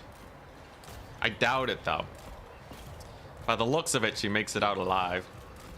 But the bloodlettering shall continue. Now he summons in a Patriarch. Patriarch shouldn't do too well here. And the Screamers, they're doing okay. Only okay. Could certainly be a lot better. One of your units has been destroyed. My lord's taking a bit of heat too. I could probably at least net these guys down. Don't let the guy micro and we have a chance, right? So we'll just go like so.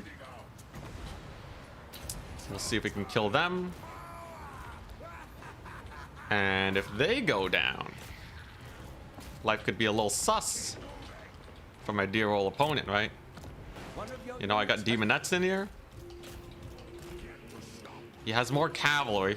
Please tell me those are... Okay, those are winged lancers. Mildly terrifying. But the Ice Guard are certainly suffering. I do have the center point. The fighting is going okay. Bloodletters are a little caught up, but it ain't the end of the world. I do have to worry about winged lancers and the like, but this ain't too bad. Most of his infantry is actually very shut down. I just need my lord to not die. And I have no missiles to kill his lord, but it will take a long time to actually kill all this garbage. We do have a lot of garbage here. Screamers for the win, maybe. If they can do anything, I'd be happy. Okay, so there go the wolf hearts. Are we actually doing it? The cavalry's being a menace.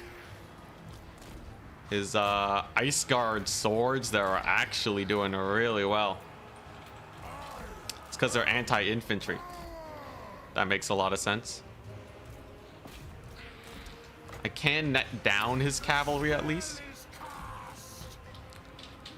Okay, we're gonna keep summoning in bloodletters. Gonna bully them. He doesn't have a net anymore. That's pretty good. Most of the cavalry suffering pretty hard. The man tiding. Is the man tide the way? I just gotta keep dodging here, right? I'm gonna threaten the third point because he might uptrade, but if I can just stop him in his tracks, we're good. So he gets the Death Frost on my lord, but they should have enough HP to not die here. I have a unit of Screamers that's kind of idling. I just kind of bully them into submission. I think we're still okay though. I have Furies. I got a capture point underway. I just need my lord to not get thrown here. And I just let him overcommit to him. And then we're good. Lord just gotta live. Patriarch's kind of spooky. But look at that. More mobility. Lord's doing his best. Triple cap though. One of your units has been destroyed. We got the triple cap. Lord is still alive. He's gonna need at least another Death Frost, maybe more. And I still have so much infantry here that maybe we're okay if it takes him too long to capture. I think that's what we do. We just kill off all his capture weight and maybe use the Screamers against this Lord here. And then we just stay away from Death Frost. That should be a pretty good AoE. Little bit of poke. Actually not particularly impressive. I think Bloodletters are probably too hard for him to deal with. Because he needs a lot of cav, right? My opponent needs a ludicrous amount of cav to get him dead here. We still have Screamers at the ready. They should do fine. Screamers over yonder. They're doing less fine than I thought they would. A little disappointing, I must say. I can drop a pretty cool spell here at least to kill off those archers. One of your units has been destroyed. And then we retreat. Getting that capture is helping out a lot. And the endless tide of bloodletters. It shall continue. There's an army ability too. Okay, that's decent. Very nice. It actually completely killed off the ice guard. Can you deal with more bloodletters?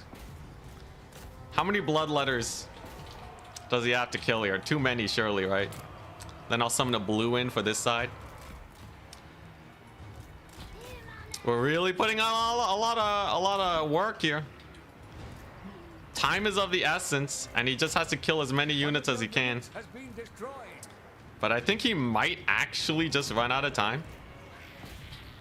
Because it depends if he captures this point. If he does, that would be bad. He does have another unit of cavalry nearby too, which is a little sus. I don't think the bloodletters are ever killing his lord either. He's probably resecuring this, but I think we'll be able to get back in there. Can we get a bloodletter? A bloodlettering over here. If he captures all 3 points right now, that would be very bad. I think they're probably making it though. Okay, so we got one bloodletter on the point. He does secure this one, but he'll be losing it soon. And these ones will be able to ward off his skirmishers. Okay, that's good. That's good. At worst, he'll have just the middle point. Cavalry on the far side, not a big deal. I have capture weight. Thank goodness. I unfortunately have no screamers, but that's okay. I might be able to summon one in and support this fight. I'm really counting on them to cook hard here. All right, you darn screamers, get in there. This one's on you. Far point gets secured. That's huge. The blues are in. Also huge. He wants another Death Frost. Gets rid of my shields. Hopefully we distract his lord long enough here. This is definitely a game of of stalling now. I think he did get that Death Frost too. He really wants that Lord Snipe. It's all hands on deck. I think he's dead. I think Death Frost actually cooks him. Crap.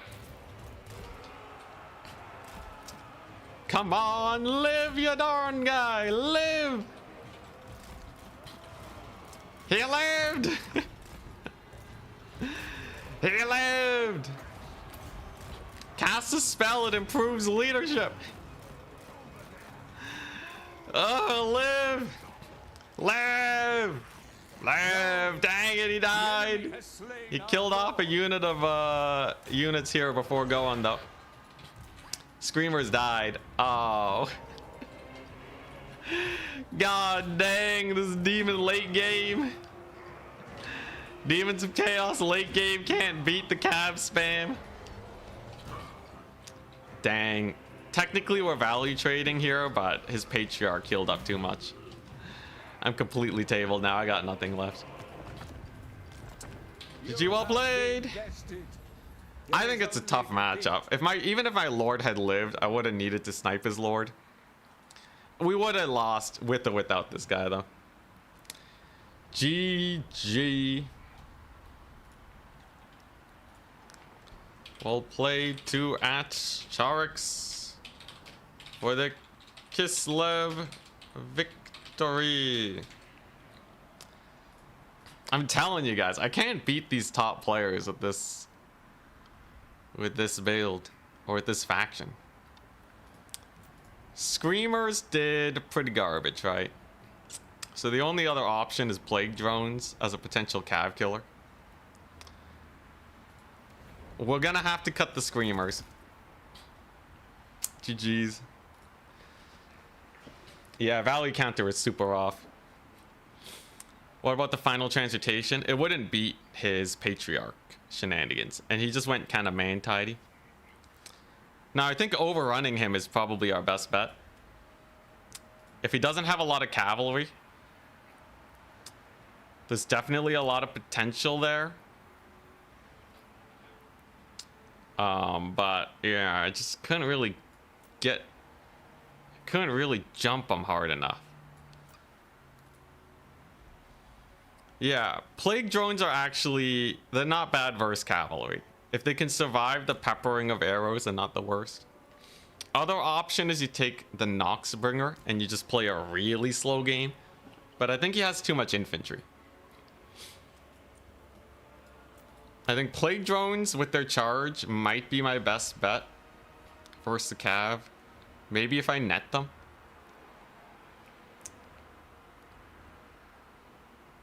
Yeah, I could have brought Blue Fire, but I don't think he would have been as aggressive with his Lord if he knew I had Blue Fire. And then he got a little bit too much damage on my Lord, sadly.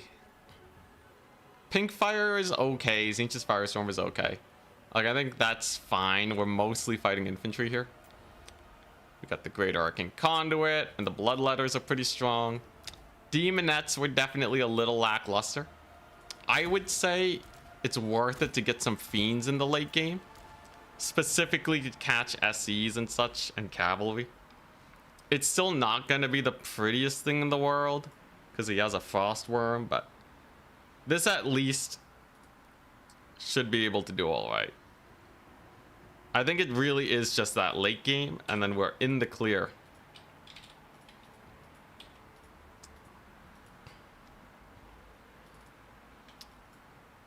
But yeah, Chaos Demons, they feel so weak in the late game, man. They feel so weak. Because usually once you have a value lead, you start spamming cheap cavalry. Although, potentially, Fleshhounds would have done well. That was one of my first games against Kislev, too. So pretty good practice. I feel like this is okay. Noxbringer, not the worst. And we know we can actually win the infantry fight, which is good. Anyways, GG's. It's Chaos versus Kislev. We will continue workshopping it as time goes on, and hopefully we eventually get them. For now, that's +4 wins for the Demons of Chaos. We have elevated their win rate to 51%. They just have to catch up to Ogres, Coast, Norska, Slaanesh, Dwarves, Counts, Dark Elves, Betonia. The top 8 factions, and then we're in the clear. Peace out. And of course, thank you very much everyone that supported me today. And special shout out to Glint, Terry Tuckleby, Pops, Miss New Booty, and all the Patreon supporters. Capulandia, Steven Samorden, Charlie Benjo, and Noble Naldor. Have a wonderful day, and tomorrow I'm gonna take a day off and play some Silksong. Peace.